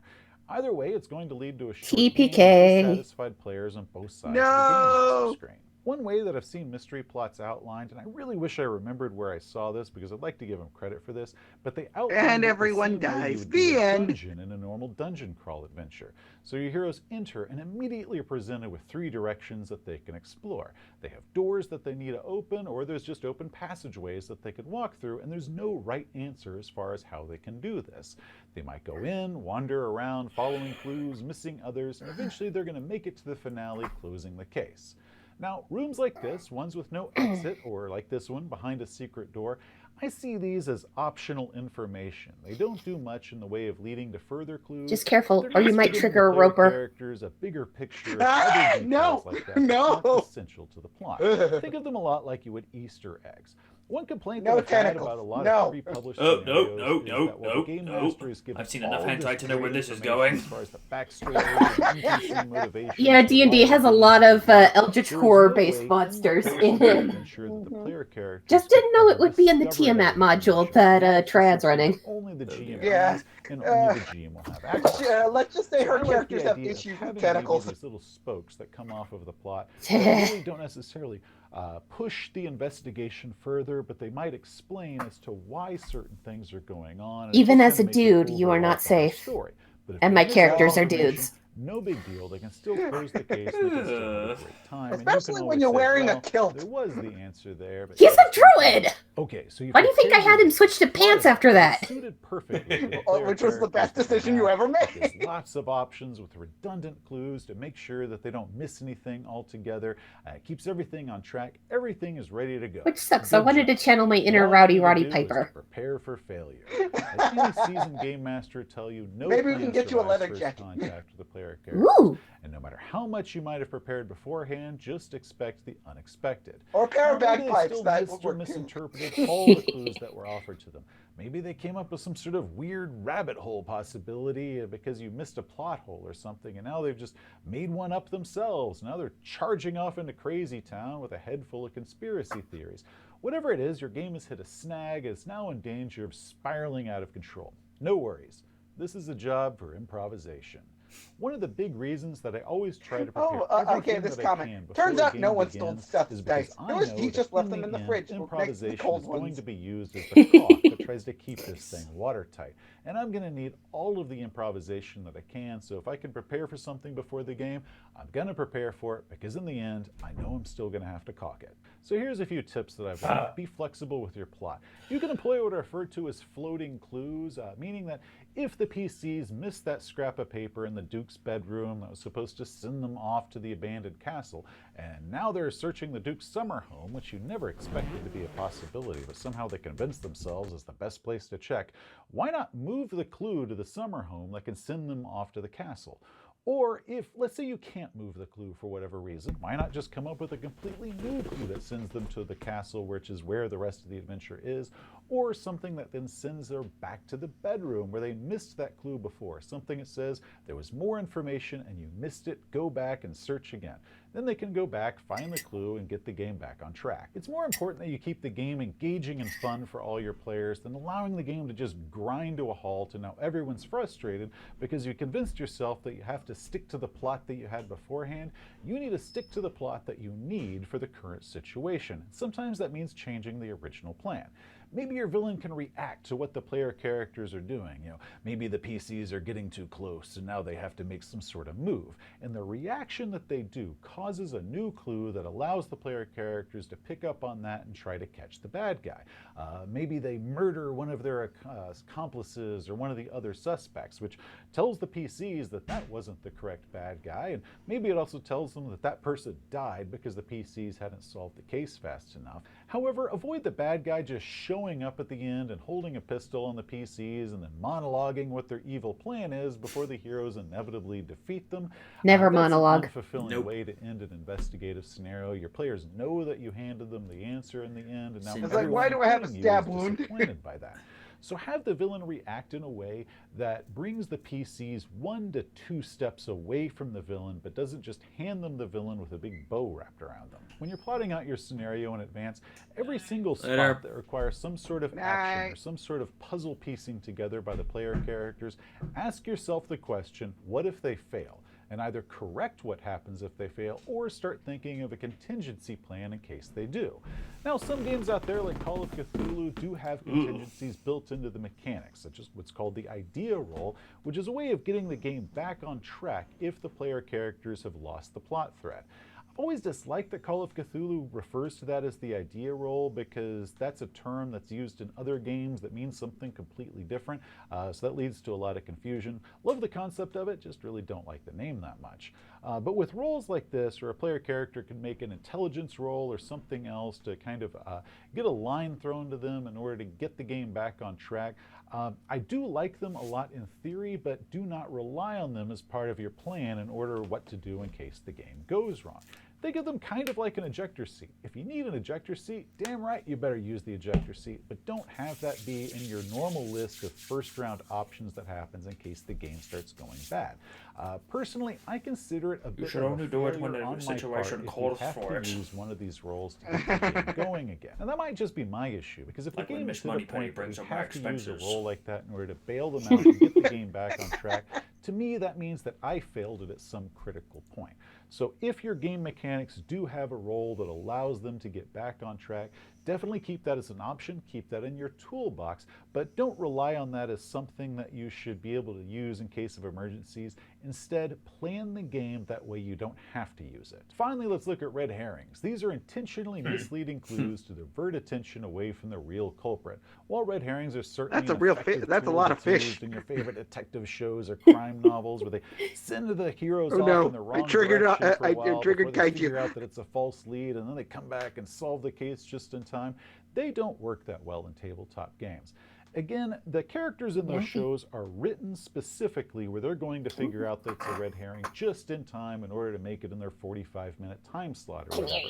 But with your players, red herrings can become extremely confusing and quickly cause the game to spin out of control. He had his Players claws are out when he was essentially their jumping own off my red shoulder. herrings. Trust me, they're going to come up with enough crazy false leads on their own without any He help from can't you. make up his And there's a mind if he big wants to sit difference on my between desk or giving sit your on my shoulder. characters a confusing case that they're then supposed Mother, to I'm rule out indecisive. You should know possibilities this and by solve than it is to Bow. give them a confusing case and then intentionally try to mislead them by giving them more confusing information. Now, as I said earlier, there are exceptions to everything, and I have seen and I have used very effective red herrings in games before.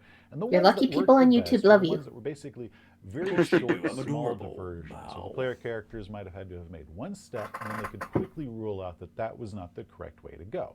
And the most effective ones were ones that also included a clue that was able to push the game back on course. However, most red herrings, even if you're going to make them kind of brief little spokes off to the side that can be quickly ruled out, they can easily confuse and frustrate your players. You know, sometimes your players might not accept that the red herring was a false lead. Now they're going to convince themselves that everything else is the red herring and that this is the only way to go. And they're going to stick to that path blindly, no matter how much later clues they find that say that that's not the correct way to go. And then the player can become angry or frustrated once they find out that that is incorrect, and they're going to blame you because it's your fault that you intentionally misled them by giving them a red herring. So it's one thing if your player characters fail to solve the case. That should always be a possibility that they could fail to solve the case. But it's another for you as the game master to intentionally set it up for them to fail by giving them red herrings. So use them with extreme caution if you're going to use them at all. Your job as a game master is to help deconfuse the situation by offering them clues in order to untangle this web of mystery, and it's not to just intentionally confuse them more. Anyway, that is it. Hopefully this will help some game masters out there that have kind of been hoping to run an investigative game, or maybe their players were asking them for a mystery game, but they didn't really know how to start doing that, and it can be intimidating at first if you've never run one before. Mystery scenarios can certainly be more challenging to prepare and run than other types of games out there, but I also find them extremely rewarding. Just remember to prepare, be ready to improvise, and most of all, have fun. Hey, thanks for watching. If you enjoyed the video, please give it a thumbs up. If you want to see some more of our stuff like game reviews and how-tos, just hit that subscribe button. Until next time, gamers, you have a great day. I can't believe— Wait a minute, who did it? Not bad. I knew it! He wants a name, damn it. Poor Dweebles. Oh my god. I love these videos because they do really give really good tabletop advice. And they give pretty decent like story advice in terms of like crafting a narrative. Oh yeah. Yeah, and he reviews a lot of older tabletop modules, which is great too. Did he ever review the only tabletop game I'm familiar with, Monster Apocalypse? Not yet. He's reviewed Cyberpunk, Kids on Bikes, Conan, and a couple of Call of Cthulhu modules in Advanced D&D, which are the earlier D&D modules. Okay. Has he ever reviewed any like licensed tabletop games? I heard there was like a Power Rangers one recently. Aside from Conan, I don't think so just yet. Mm-hmm. But he does give a lot of great advice for being a DM, for running tabletop storytelling, and making NPCs the good kind. Well, that's cool. Like in the recent video that talks about NPCs, he regaled a story where his dad was the DM when he was a teenager and made an NPC named Penfold. Cool. Would definitely recommend. Random made a request, just so you know. Oh, All right, no. let's get through it. I'm scared. I'm terrified. And there is this one. I guess it's a tabletop game, I guess they call it a dice strategy game that's built on giant robots. It's an Instagram account that I recently started following. So maybe this could be interesting for you guys, for you and Lydia. Oh, nice. Ooh. Yeah, it's called Core Clash. Ooh, I'll have to take a look at it after we're off the air. And there was one thing. Oh, yeah. So here's a question, because I'm totally unfamiliar with tabletop games. Mm-hmm. How often do you have to paint the figurines themselves? Minis are normally 9 times out of 10 optional. Plus, there's sites where you could get them for cheap. Some are pre-painted, or there's actually a particular site, the name escapes me at the moment, from watching the DM lair, where you can actually get some really neat-looking tokens for dirt cheap instead of having to worry about minis. Cool. Okay. Or if you want to do a game online, you do it through Roll20. Mm-hmm. I see. I found it very interesting that, like, for certain tabletop game, people have to paint their own figurines, which I find interesting. I find a bit perplexing. Kind of like, with model kits, they're always unpainted because half the fun is you customizing your own thing. So I'm wondering, like, how often are customizable paintable figures usually a thing involved in tabletop games? Let's see. There are some who do use it for D&D, but it's an option, as I said. You can always do tokens or cheaper minis, but if you're doing Warhammer, it's kind of recommended, and definitely paint them. That way you can kind of tell whose is whose and what squadron what squadron yours is from. For example, if you're running an Eladrin, you'll want it a particular color. If you're doing a set of Space Marines known as the Blood Angels, you'll want to kind of paint them red. I see. So the whole point of painting figures is to make your pieces distinct from everyone else's. Yes. Okay. And there's even websites where you can have your minis customized. Or if you got enough money, you can make your own with a 3D printer. So you send these places. You send your figures to these places, and they send it back to you painted. Made, but there are many sites where they recommend good cheap modeling paint, or if you already have some from Gunpla kits, you can always just use whatever's left over with that. All right, cool. Just so you know, and these are Random's words, I take no responsibility for what he said. As always. He describes the level of fun that these people had doing this video as, and I quote, weaponized autism. Oh no. Make of that what you will. So are we gonna see some major stupidity here?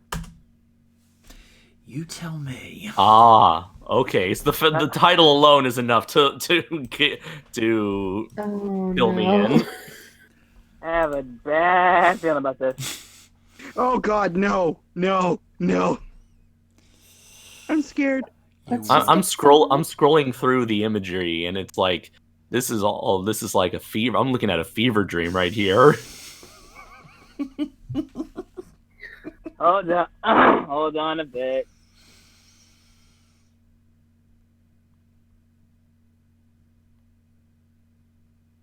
Oh my god, someone in the comics. I'm preparing myself for the Sonic you scene. No! Oh god, no! No! God damn it, why do you keep...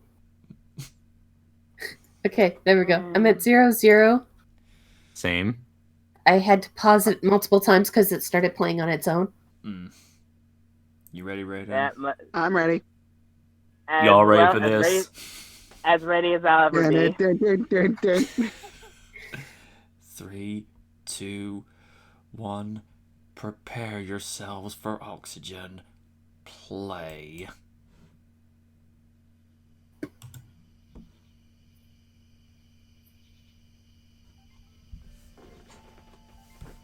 The silence is not preparing me for this. Oh god.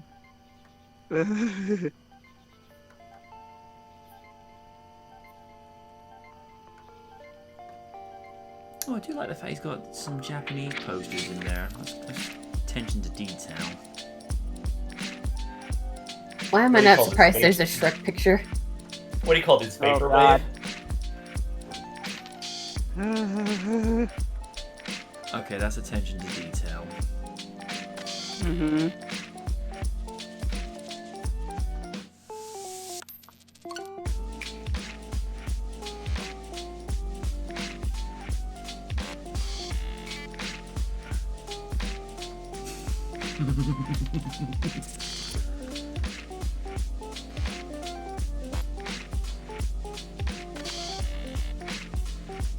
Oh no.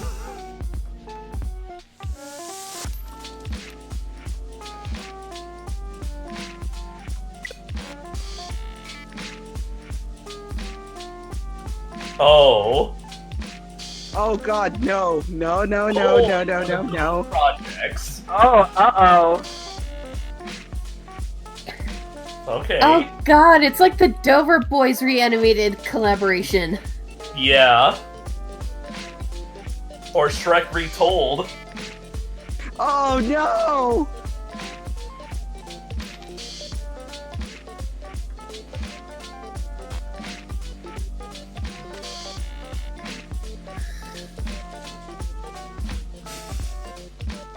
Oh my god. I'm scared already. Sure, we're gonna see some at the very least, we're gonna see some pretty impressive animation, some disturbing animation. To quote Doc Brown, we're gonna see some serious shit. Right. Oh, jeez. Ooh. You know what? I The think it's starting been one about- isn't bad. I feel like it's been a good 10 years since I've seen the Sonic movie. Oh, that God, looks reminds good. me. Yeah, the first one reminded me of the earlier Flash. Oh, Ah! No!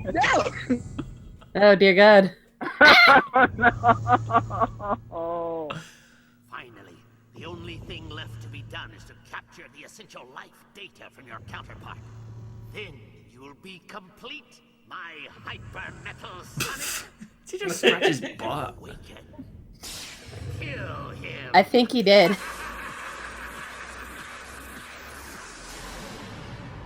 God. Sunic God, my rebuilt. eyes. God. How bored do you have to be to go through all this?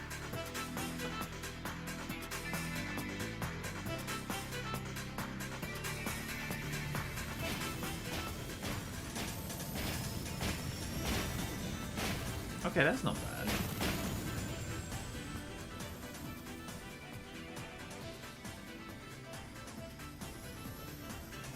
I think they're going for a neat comic book effect there. Yeah.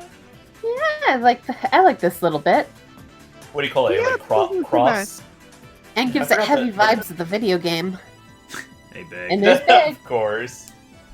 Buggy. Sonic!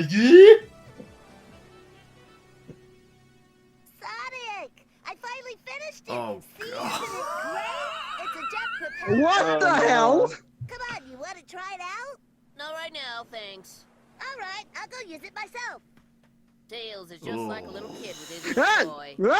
Ah! God, we have to What hear is the that? cringe of Martin Burke again. Oh dear lord. Oh my god. Okay, that one's actually not bad. Oh.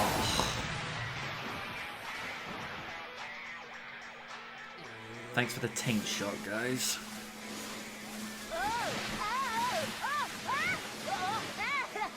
Oh, that's not bad. Really love the job with the water. It kind of looks like, it just kind of looks like a trace over. Yeah, it is. Is that Gary's mod? Oh no, we're in Minecraft! Probably nothing.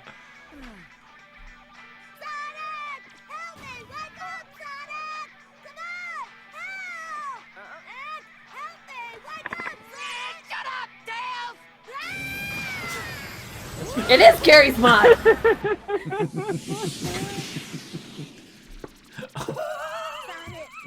Oh god, that butt! Oh my god! Ah! Tails is dummy thick. What the What is God's name? Oh god.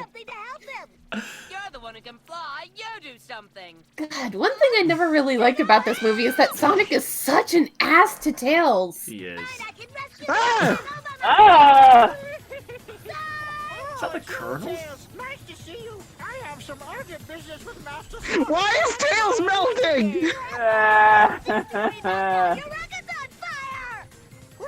No wonder it's getting warm. Just hold on and keep it going steady. I'll fix it for you. Not gonna get And Tails is dead. God, Tails looks like tell he's what's tripping on happening. acid. SpongeBob. Okay, that one's actually okay. Or not. Okay, that was not bad. Okay, that was okay. It's funny how both this movie and the eventual live-action movie both feature original owl characters. Yeah. What are you talking about?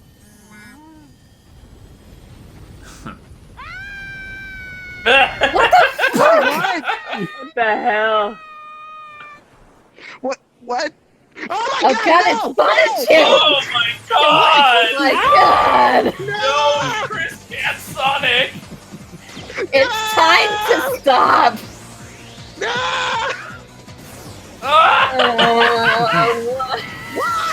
What the No, why is fuck? Sonic here? Why? Oh, thank God. I'll take that over Sonic you. Old man. Old man. Who drew this? An 8-year-old? Old man, those things are dangerous. Stop riding them. What are you talking about, Mr. Sonic? I know how to handle them. I realize I'm a little older now, but back in my day, I was quite the racer. Believe me, I was pretty popular with the ladies. Mister, did you say you had some urgent business? All right, it's a real emergency. Why is Tails Pikachu? I don't... What's going on? He wants us to come to the presidential house right away. God, My it's like a god! You know. What, wait, is this home movies? What is going on? God, swear, at it's least like with a the Dover Boys collab, you had good animators. Oh my god, it's like I'm going back. It's like I'm going back to Newgrounds. Oh man. I'm getting high school flashbacks. And junior high school flashbacks because of Oh no, not Newgrounds. junior high school! I hate junior high school! Ditto. Likewise. Okay, this bit I don't mind. It's not bad. That's okay. I can't give too much flack to the CG ones because CG animation is not easy. No.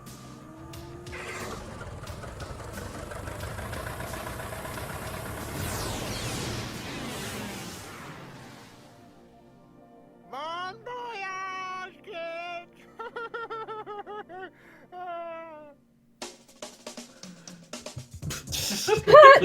The house from Up. Oh. Ah, nice. The backgrounds are pretty good. Yeah. Mr. President, what's the urgent business? It's been a long time, hasn't it? Good Wait, to see you what? again, Sonic. What the fuck? Why? Whoa. Why is he dressed like that? Why? Oh my god. Gun. That's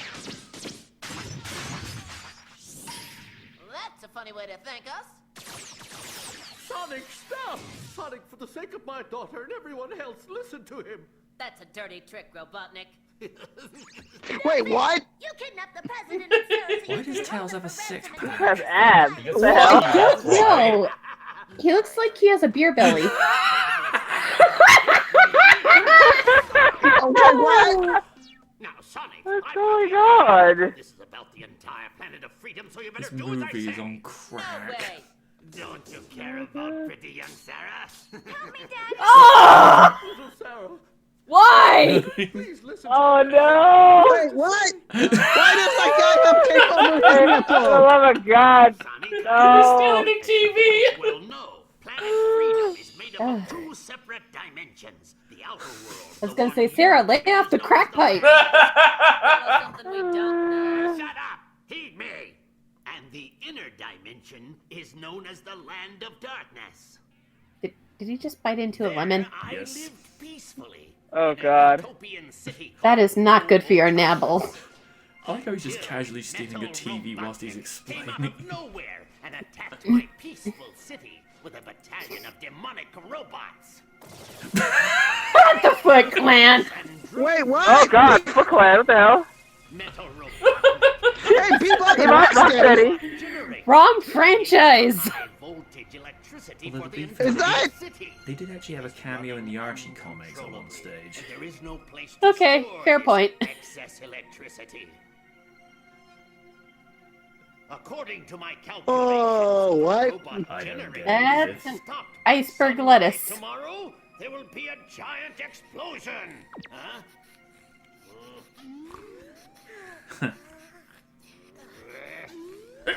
Ah! What? Don't blame me when this happens. My eyes. Where does your brother find this shit? How can we This Oh no. to do? Someone has to get through metal robots. this was actually on my recommendation feed for the last couple days. Oh. And it should be the fastest one here. Forget about it. Whoa. Stupid contraption in the first Okay, place. what? Why should I have to That's What not the hell? Misses. Oh, no. Why does he look like Boogie Woogie from Nightmare Before Christmas? Island and the entire planet freedom. Sonic, I don't care what happens to Robotnik or Daddy, but please. Whoa! Get away! Oh god, they turned her into Breezy. Okay, this is good. This is good. This is good. This is good. At least this makes the Sonic and Sarah pairing a little less awkward. Yeah. You need to take this with you. But why does the president have a bulge? As long as you have that with you. Because fuck you, that's why. Damn it, you beat me to Using the it. shortest and fastest route. Thank you, Robotnik. Come on, let's go. Like how Tails just casually loses an arm. Tails, do you actually trust that ridiculous little gadget that Robotnik built for you? He's not exactly trustworthy. He could have put a bomb for us in there. But Dr. Robotnik is the only person who knows where Robotropolis is, so we have to use his navigator and hope it works. I guess so. Gee, I hope the President and Sarah are doing all right.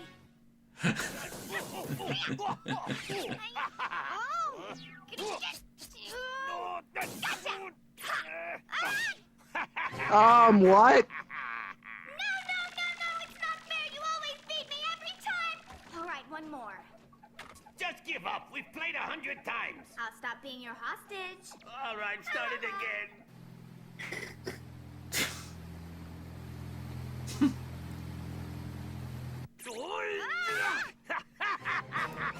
Uh. What? I quit. I want to go for a drive. Absolutely not. No, I want to. Take me on a drive now. I'll give Robotnik this. The dude has the patience of Job. Oh yeah. This is great, Robotnik. I get to drive first. No, Sarah, don't touch it. Wait, stop. Don't play with it. Stop it, Sarah. That's so rude. No, stop. I know what the answer is going to be for this question, but why was she necessary for this movie, for this production? Because fuck you, that's why. I was going to answer with fan service.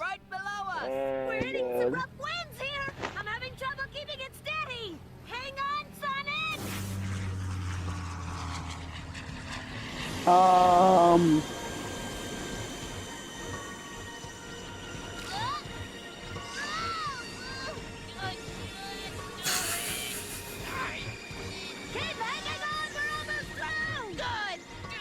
I'm not gonna lie, the animation for this segment's not too bad. No. Yeah.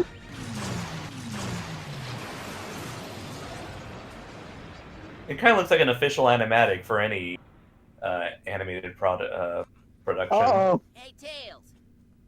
Tails, Oh. you all right?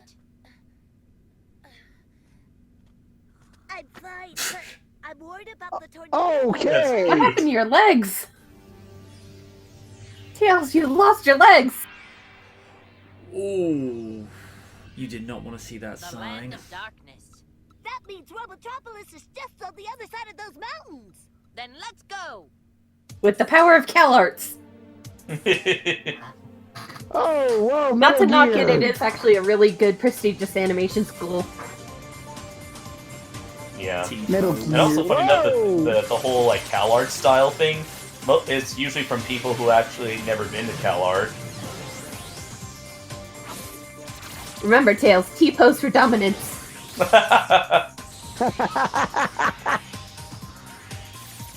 Oh, that's actually pretty neat. Oh, this is rad. This is pretty cool.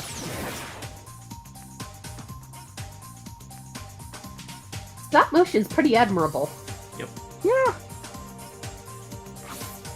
Ah, Banjo-Kazooie! Why Tails burn?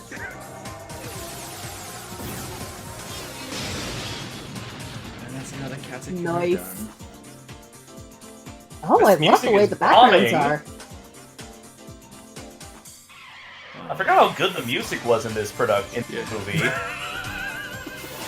Oh my god, Oh what? shit, they recreated the Buzz Bombers. Oh, this is cute. I like this. Something's wrong here. I bet Robotnik purposely picked the route with the most traps for us. But this really is the most direct way. There should even be a warp zone coming right ahead of us. Let's do it. Okay, what?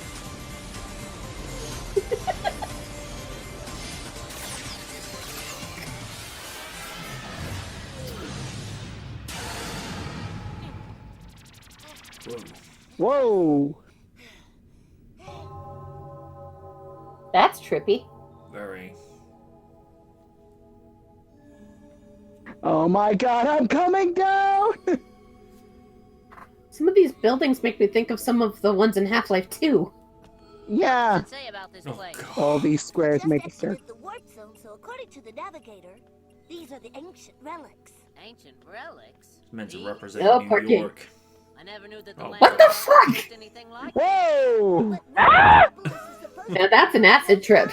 Let's go somewhere high up and see if we can see it from there. Good idea. All these squares make a circle. All these squares make a circle. Look, the relics are sinking right into the ocean. Popo, you can look. You can leave the lookout. Bitch, don't tell me what to do! All these squares make a circle. All these... Aw, poor Tails. Aw, poor baby. Tails, we just Ooh, have I to like go straight that. ahead, right? Yeah, that one's not bad. Yeah, that's pretty good. It's like a mix of 90s and the game style. Ah! Menace, Oh. menace, menace, menace, menace. Ah, Pillarman pose, I love it. Yes, this is a JoJo reference. Oh, that is actually pretty cool. Yeah. Congratulations on your prowess in navigating through my traps. We don't have time to play little games with you. Get out of our way. It's not going to be that easy. Oh, that was neat. Hold still. Got it. Oh, you can't break through this polymer alloy. Oh, to the forward. Why are you hitting yourself? Why are you hitting yourself? You can't hide from me. Come here.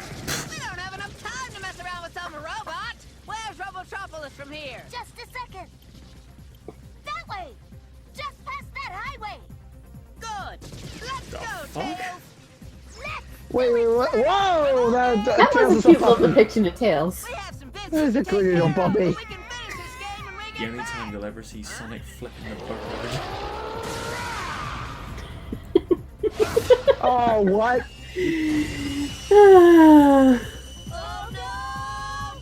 If you have a jetpack, why do you need wings? Ah, cheese it! I didn't know that thing could fly.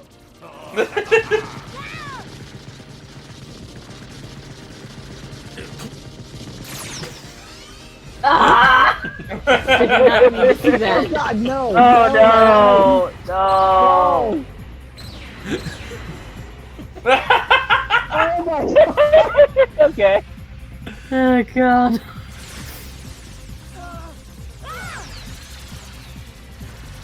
Okay. Grab onto me.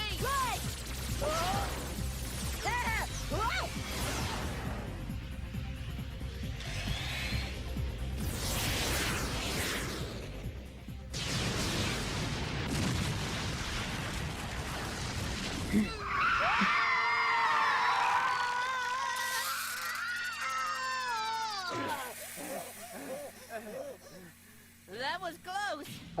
Tails? You can fly! Don't think you're safe yet. I'm well aware that neither one of you can swim. Actually, Tails can swim. Oh, it's Aquaman. Is that Deborah? Probably.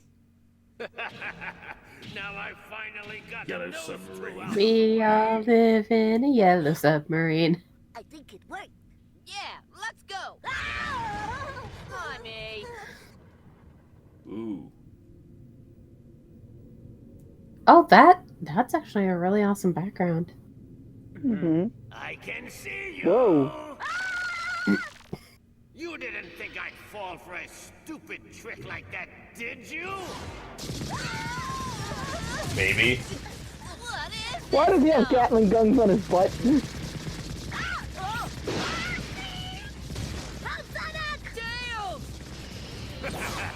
Oh my God, it's claymation! Claymation with a bit of South Park stop motion, back when they did it with just construction paper. Mm-hmm. Now you're the only one left to take care of. There's no way you could have gotten rid of Sonic that easily with those missiles. I told you. Not so fast, Metal Robotnik.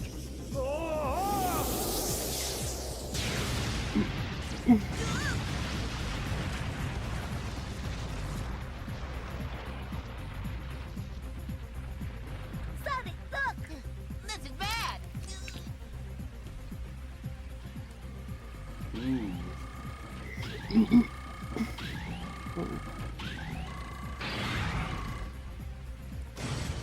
No.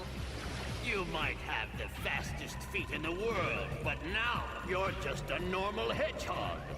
I'll make sure you never make it to Robotropolis. Sonic! I can save you!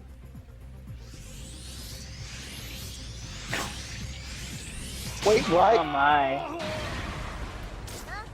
Knuckles! Hurry and save Sonic. Ow! This is bad! With my tail stuck together, I can't fly! That's it! Sonic, I'm coming! How did you escape? Ninja Turtle? Come on, Sonic, I know you can do it!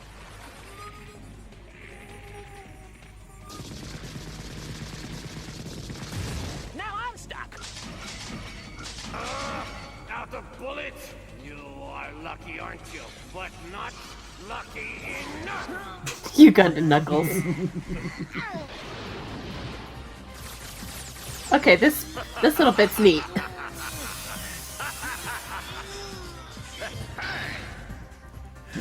Thanks a lot, pal. I'll see you one. We're even. Whoa! Now he is officially offended. We like Christmas times! Trying to run away? Sorry, it just reminds me of that. Don't worry, we'll meet again soon. Sonic, grab a hold. Oh god, that reminds me of the Meow video from Markiplier. Right. Meow. I'm gonna meow the fuck out of you. Am I a cat? Meow, meow, meow. Okay, now this is neat.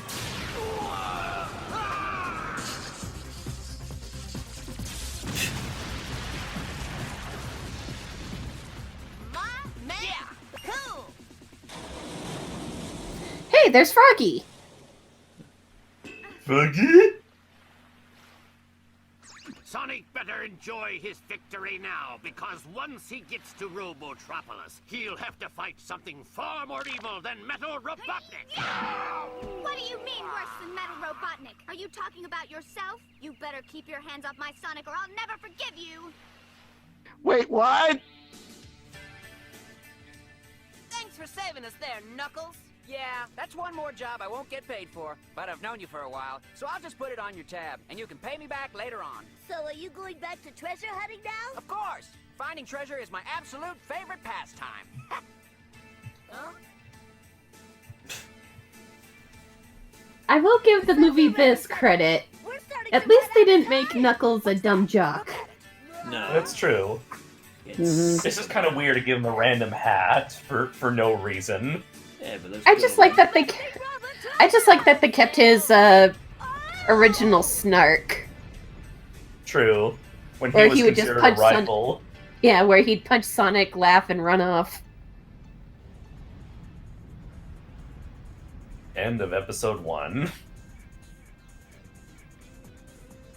I hope we see you again soon, Knuckles. See ya!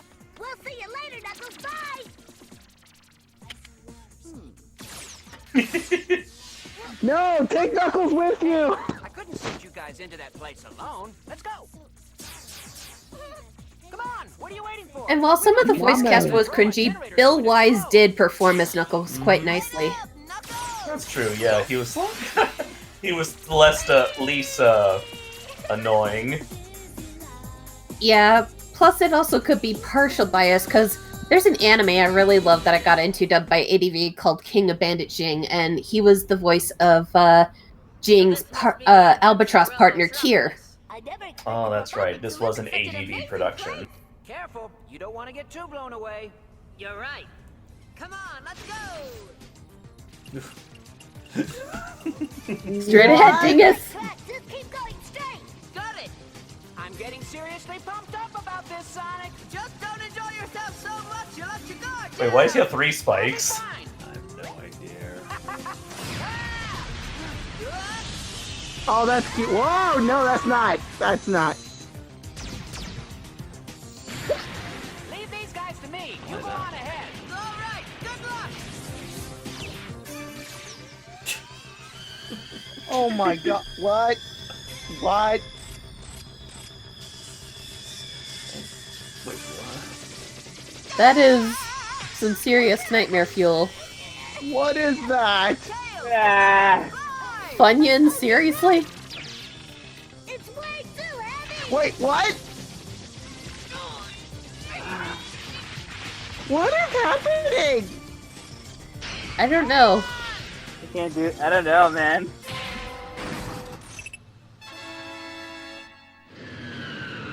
Ta-da! Yay, you She's did like, it! hey, look! I just have to wear a blue hoodie. Why is he texting? I don't know. He was T-posing not too long ago, keep this in mind. Ah, yeah. And he's T-posing again. Damn it, Tails! Don't celebrate before you've won! Oh hey, god, no! That's actually kind of neat.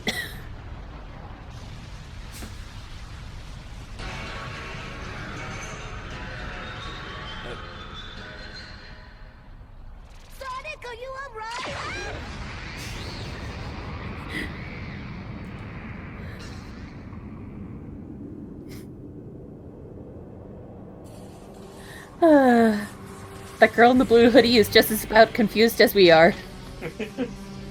It's like, why am I in this? Like, why am I here? Oh, what? Ooh. That's neat.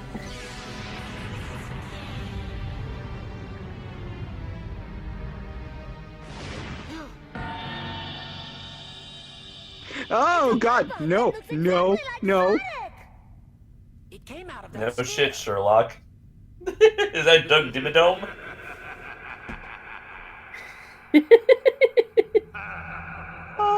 Jim's Dermadome. Windows 98? Is that you? It's pretty. What the hell?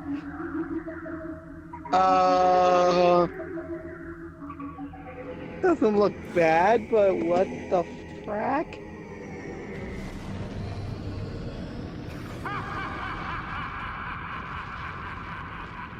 Oh, I think it's the ghost of Metal Robotnik.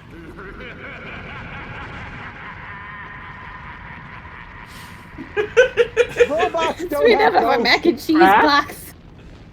What the hell?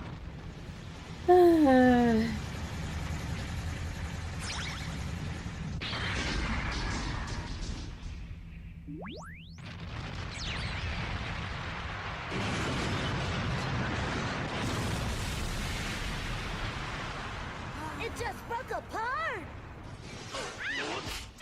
I'm sorry. They are not.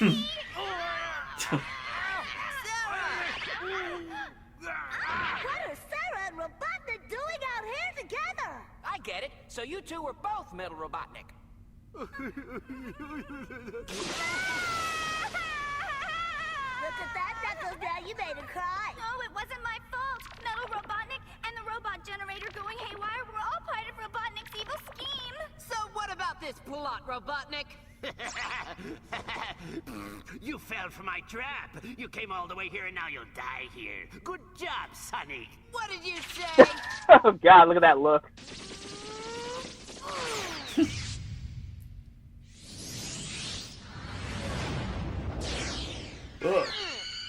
What the fuck? Oh wow. I, Dr. Robotnik, scientist extraordinaire, have finally completed my greatest invention ever.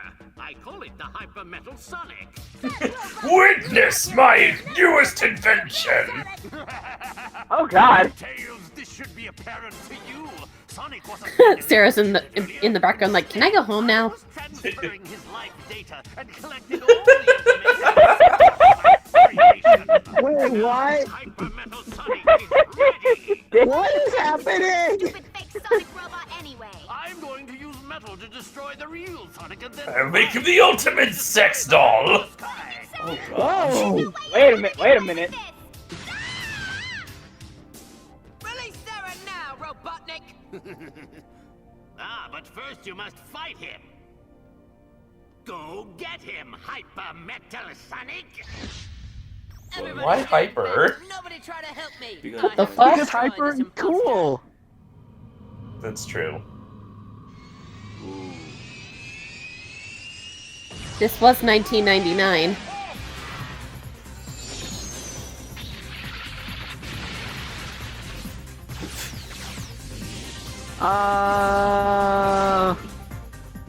Man, I've never seen anything able to keep up with Sonic. Yeah, sorry, we blew all the budget on the backgrounds and Robotnik's ship. Whoa, wait a minute.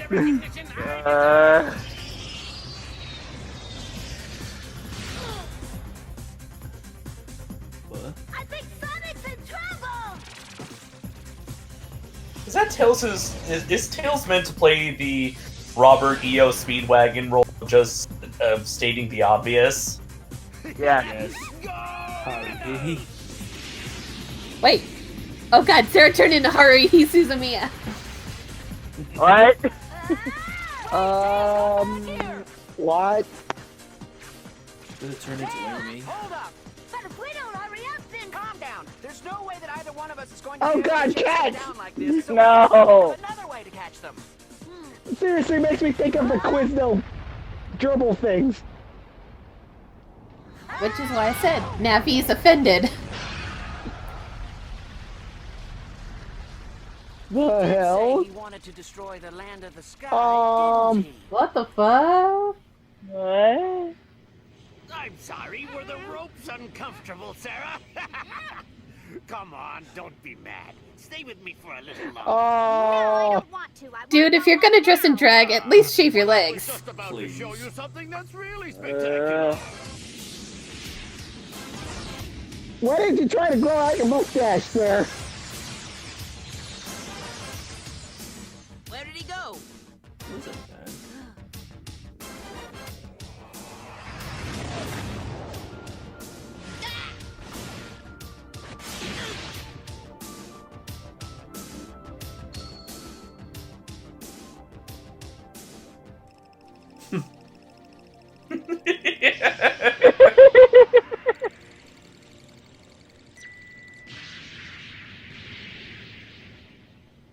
Looks like that's it. Sonic will never again be a pain in my egg.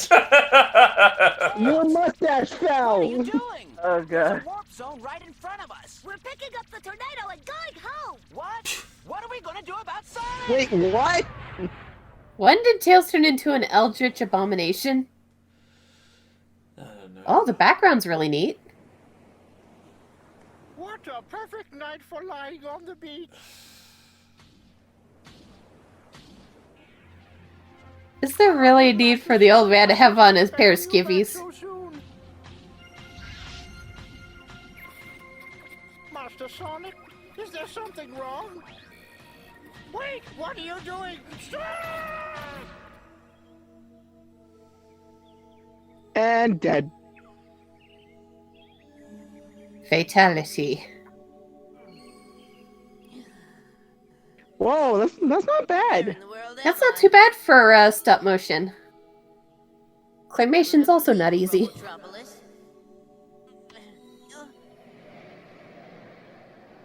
Way better than what I could do. I know. I've got to stop Metal. I reiterate, these backgrounds are pretty good. Oh no! The only person who would do something this terrible is Robotnik. It's a lucky thing What no the- one was staying here. What? Staying here? What's in the house? Old man! Old man, where are you? It doesn't look like anyone's even been in here. Old man, are you still Why is there a smiley face there? Behind you, Tails. You've come home early. Those are Sonic's favorite clothes, so don't blame me if he gets mad at you. Sonic wears Don't worry clothes? about it. He was here last night. Occasionally. He forced me to put on these clothes and then flew away without saying anything. He flew away. No. Metal! Metal is doing a great job. At this rate, the land of the sky will only last a few more hours. Now I can take What my in plan the to the hell? next stage. Robotnik looks like a neckbeard! Present I got for you. I love it! Tails, stop tinkering with that thing. We've got more important things to do, like finding Sonic. Metal Sonic and Robotnik's Navigator are built out of the same kind of parts. I think I can use that to our advantage. I just have to make this work. I get it. Do you think you can actually find them? But what if Metal Sonic and Sonic aren't in the same place anymore? Don't worry, Sonic and Metal will definitely be in the same place. I don't get it. How can you be sure of that? Because Metal was programmed with all of Sonic's data. He knows everything.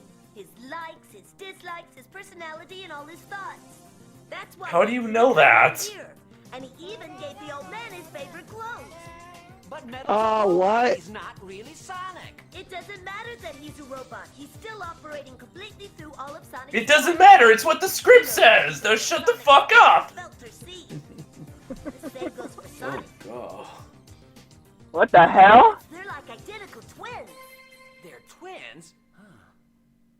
That's not how robots work! Forest Town is currently on fire. Mr. I'm President, reminded of that episode It's where... Obama! What the fuck?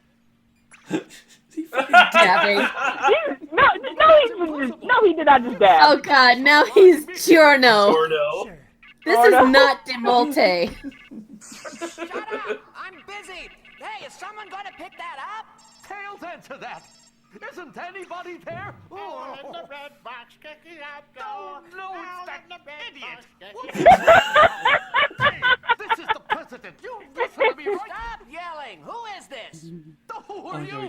I'm Knuckles. I'm Sonic's best friend. I see. Is Sonic there? Is Sarah safe? What happened to Metal Robotnik? And the generator? Does anybody around here care that I have work to do? Hiya, Prez. Huh?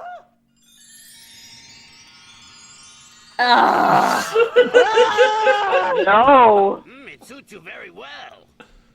Why did you give me a wedding dress? What do you mean? Once Metal has destroyed the land of the sky, we'll be the only ones left. Then we can get married and live out the rest of our happy lives together, Sarah. Wait, what?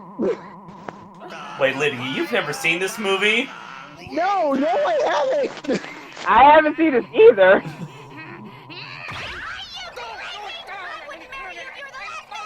Okay, what the hell? Ah! What is happening? Really happened. Oh, hey, BBV8. Can't destroy the land of the sky. Look, no! It's possible. Wally. I've traveled the subterranean levels of this planet, and I know them better than anyone. I've seen firsthand what his target is going to be. The land of the sky is held together by a huge glacier which joins the continents. This is a trip. Beneath the continents lie rivers of magma that spread all over the planet like blood vessels.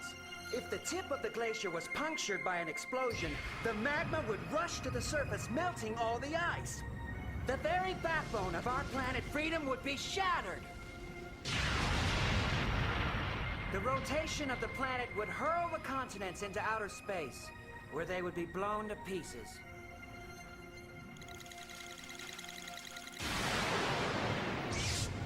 Oh, this is impossible.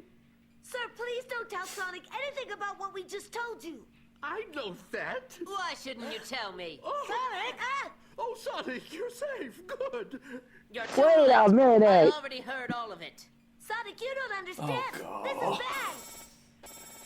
Metal. Oh my God. Just turn northward at top speed. That's not a kid. Metal is planning to melt the glacier to the You know, the one. We have to Where stop do you this live? Yep. Huh? Sonic? Tails, Sonic just disappeared from here. He must have gone after Metal on his own. That's bad. We'll have to do our best, too. We Wait, have to what? stop Metal no matter what. We're going to the North Pole. That means But it Metal's comes with the free finally Fogert. of destruction. You should get ready now, Sarah. Calm down. Be quiet, buckle up, and hang on. We're hitting a warp zone. All right. Now we go into Metal's Doc? place and adjust The doctor? Jimmy Neutron. Hey, Tails, are you sure you can trust that thing? After all, it was built by Robotnik before he gave it to you. Don't worry about it. Just keep your eyes peeled for Sonic. I know what to do. Oh God, side scroller. She's like, so I just hold still like this? Oh, what? A robot? What the hell? Oh shit, Metal Sonic actually looked pretty neat in that shot. That looks cool. I gotta give this video some credit. Some of the animators are really good.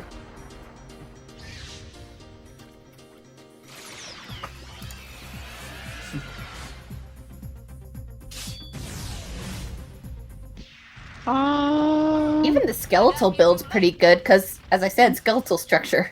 Metal has to still Yeah. be around here somewhere. The only reason why the animation is so nice is because there's detail The last made. Sonic standing will be the winner. What? This world isn't big enough for both of us and one of us has to go? Well, I agree.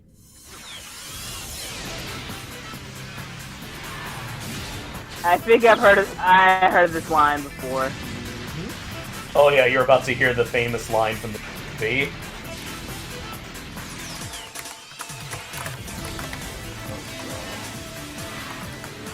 Here we go. You might know everything I'm going to do, but that's not going to help you, since I know everything you're going to do. Strange, isn't it?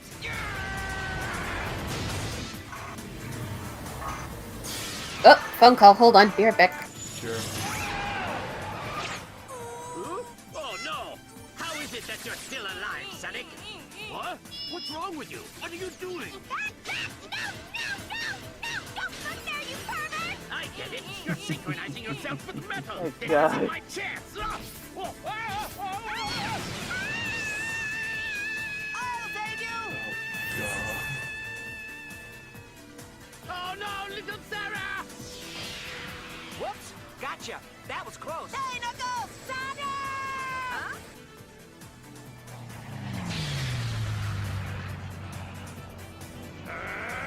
You're a perfect target for me now, Fox!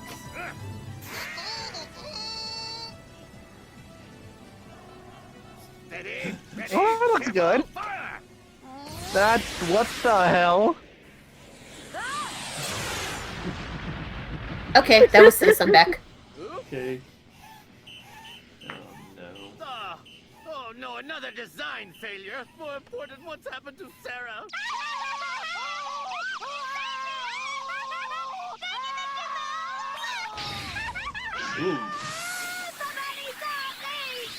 Well, at least it was actually a girl this time. There you are, Sarah. It's time for you to come with me now.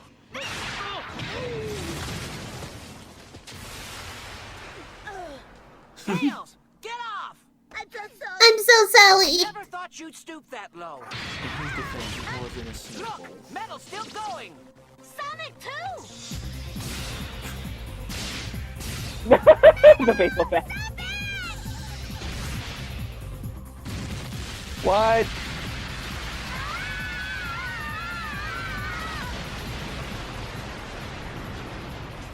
If that ice bridge gets destroyed, then we're doomed. Knuckles, stop the magma.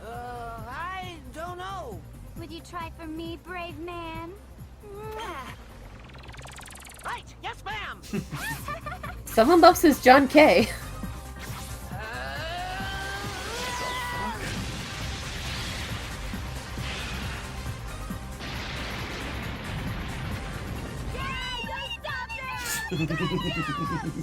Huh? My hand's on fire! Help! Oh God! I reiterate, someone likes his John K.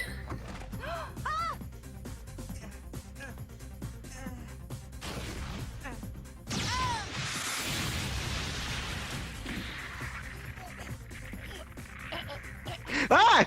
No, Sonic! What are you doing to my Sonic? Oh, this stupid thing looks like Sonic, but it's bad! I think I got it. Oh no, he doesn't have any rings! Whoa! I'm not gonna let you destroy the land of the sky! Oh, then I'll have to marry Robotnik! Come on!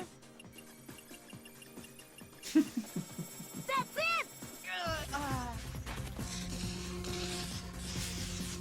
Get him now, Sonic! Right! Yeet! Good work, Tails. You saved us. Who is that? It doesn't look like Robotnik's ship.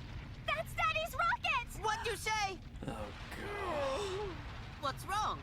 I think the door's stuck. Menace. That's bad! The heat from the magma can Sarah, you wait here. Come on, let's go. Dude, that guy didn't even try! Timing couldn't be worse. What the fuck? I didn't need to see that. Step aside and let us get through, Metal. Who drew this? Ken Penders? Ooh. Oh my God. Tails. Sonic! You get the president Okay, what? and I'll take care of Robotnik! Why does Sonic have nipples? System by assimilating Sonic's personality. Impressive. Luckily, you're too late to be a problem. Metal, destroy Sonic! Oh, jeez.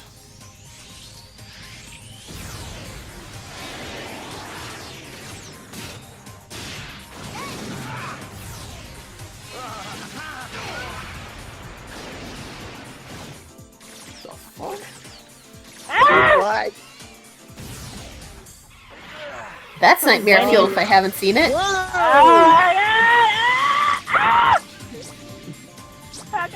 Ugandan Knuckles. Ugandan Knuckles. He doesn't know the way.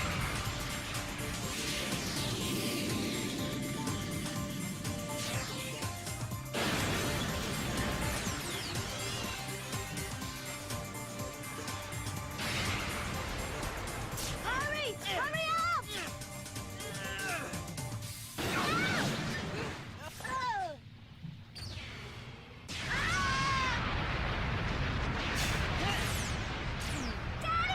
Oh, God.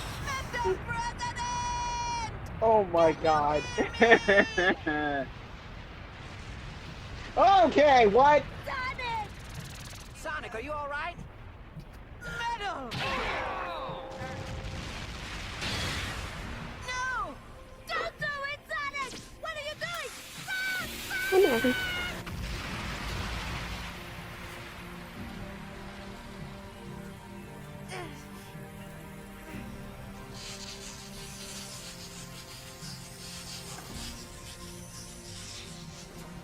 Grab a hold of my hand!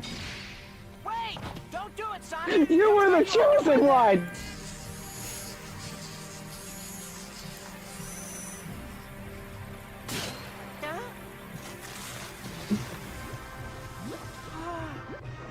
Puppetry.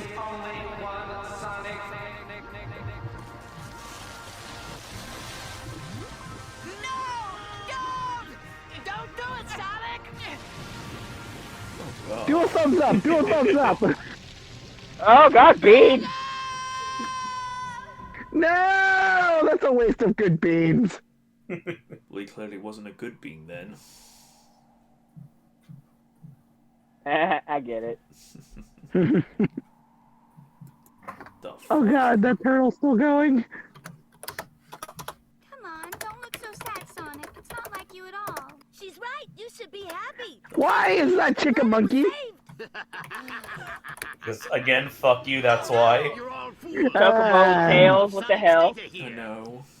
Next time I'll build an even stronger metal that won't be handicapped A super hyper metal Sonic! take over the entire planet. It must be very humbling to be in the presence of such a great scientific mind. What are you doing?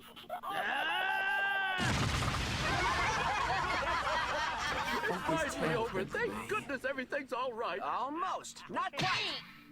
What did you do that for? So now we're finally even, Sonic. Fuck. What do you mean? Come back! Sonic, wait for me! Wait for me! Wait, what? Why did you hit me?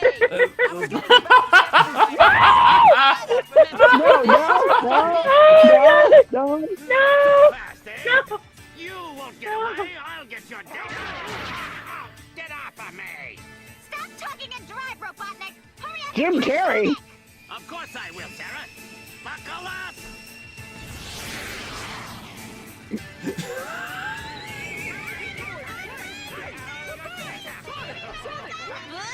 I'm getting out of here, Knuckles!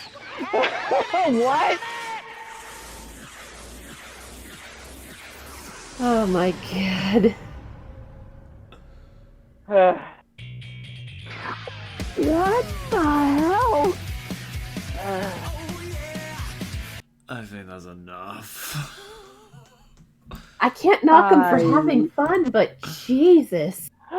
Remind me to never get recommendations from your brother ever again after that.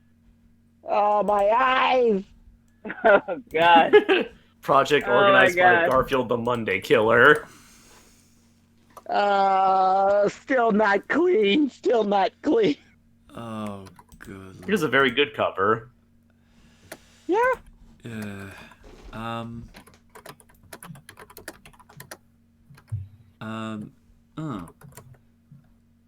According to them, the live stream stopped. That's strange. Really? No, it's still going on my end. Huh. Let's see, I'm gonna reload the live stream. And yeah, we're still live. Although, I guess you're right. It did stop at some point. That's Like weird. it's frozen. It's frozen on one shot from the movie. Yeah, it says live now in my subscription box. Maybe something went wrong with YouTube. Let's see. I'm gonna see how do I do this?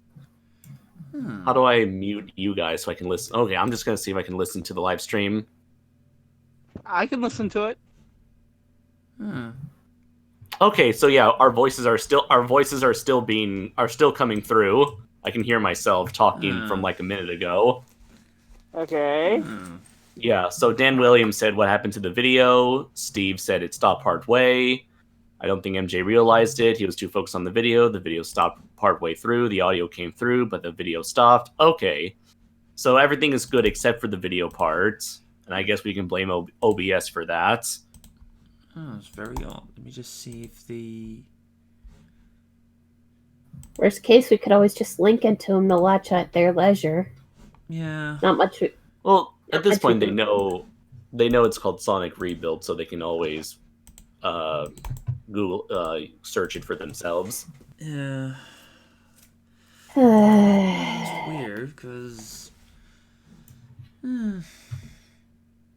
it's very strange. Unless it was like a copyright flag. I mean, I don't know. I mean, Sonic Rebuild. I think it's just.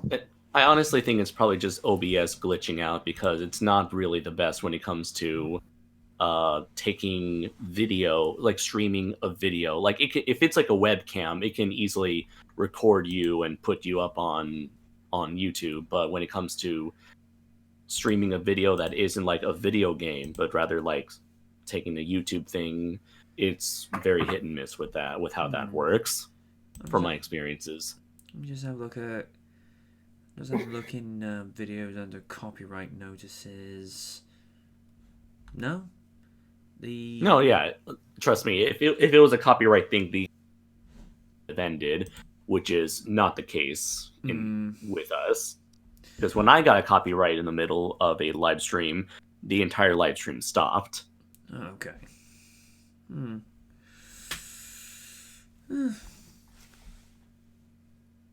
So yeah, anyways, that was Sonic Rebuilt.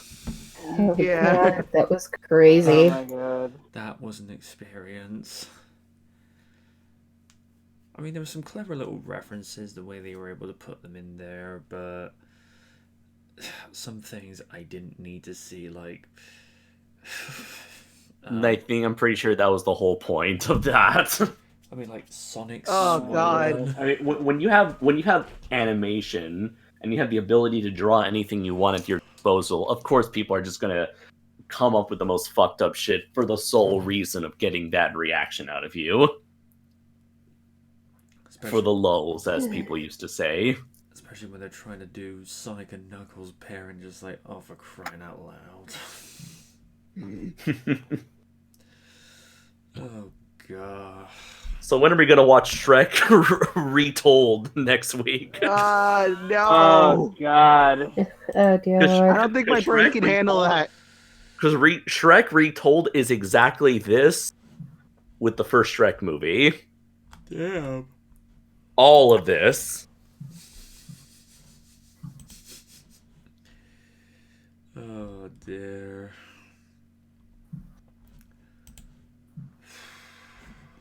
I think we'll probably call it a day here, because where do you fucking go from that? No, to quote Randy Savage, you going nowhere. Alright, I might as well read out that because Steve sent an article regarding a God of War thing, so You did send it over earlier, just haven't had time to read that out. Alright. Okay. God of War Fallen God is a new comic series covering the time between Greek and Norse eras.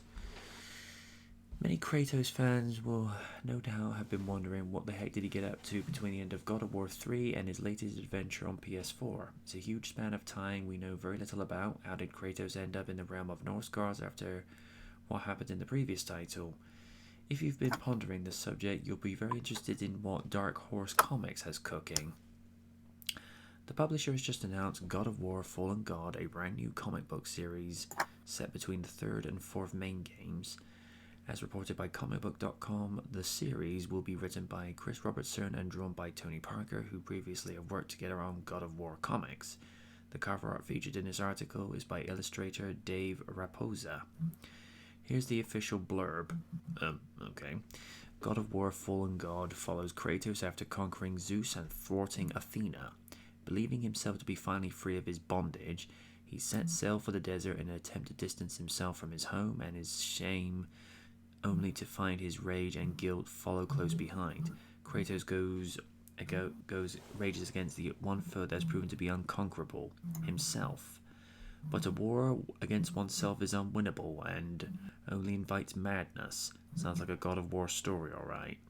The first issue is set to launch on June 24. Are you curious to see what the Ghost of Sparta got up to between his Greek and Nordic adventures? Conceal your rage in the comments below. Conceal your rage in the comments below. That's a cardinal rule that every single person on YouTube and Twitter breaks every single time. I'm looking. I just realized that there's also a Hotel Mario reanimated collab. Oh dear lord.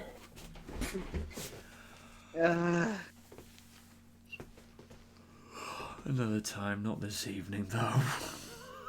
Nah, it's too much reanimating for this point. At this point, Yeah. Considering we've gone through Mr. Beast eating through $100,000 worth of food in the space of what I can only presume is a few days, and gone through Sonic Rebuilt and I believe to be a very nice little piece for Roger Rabbit.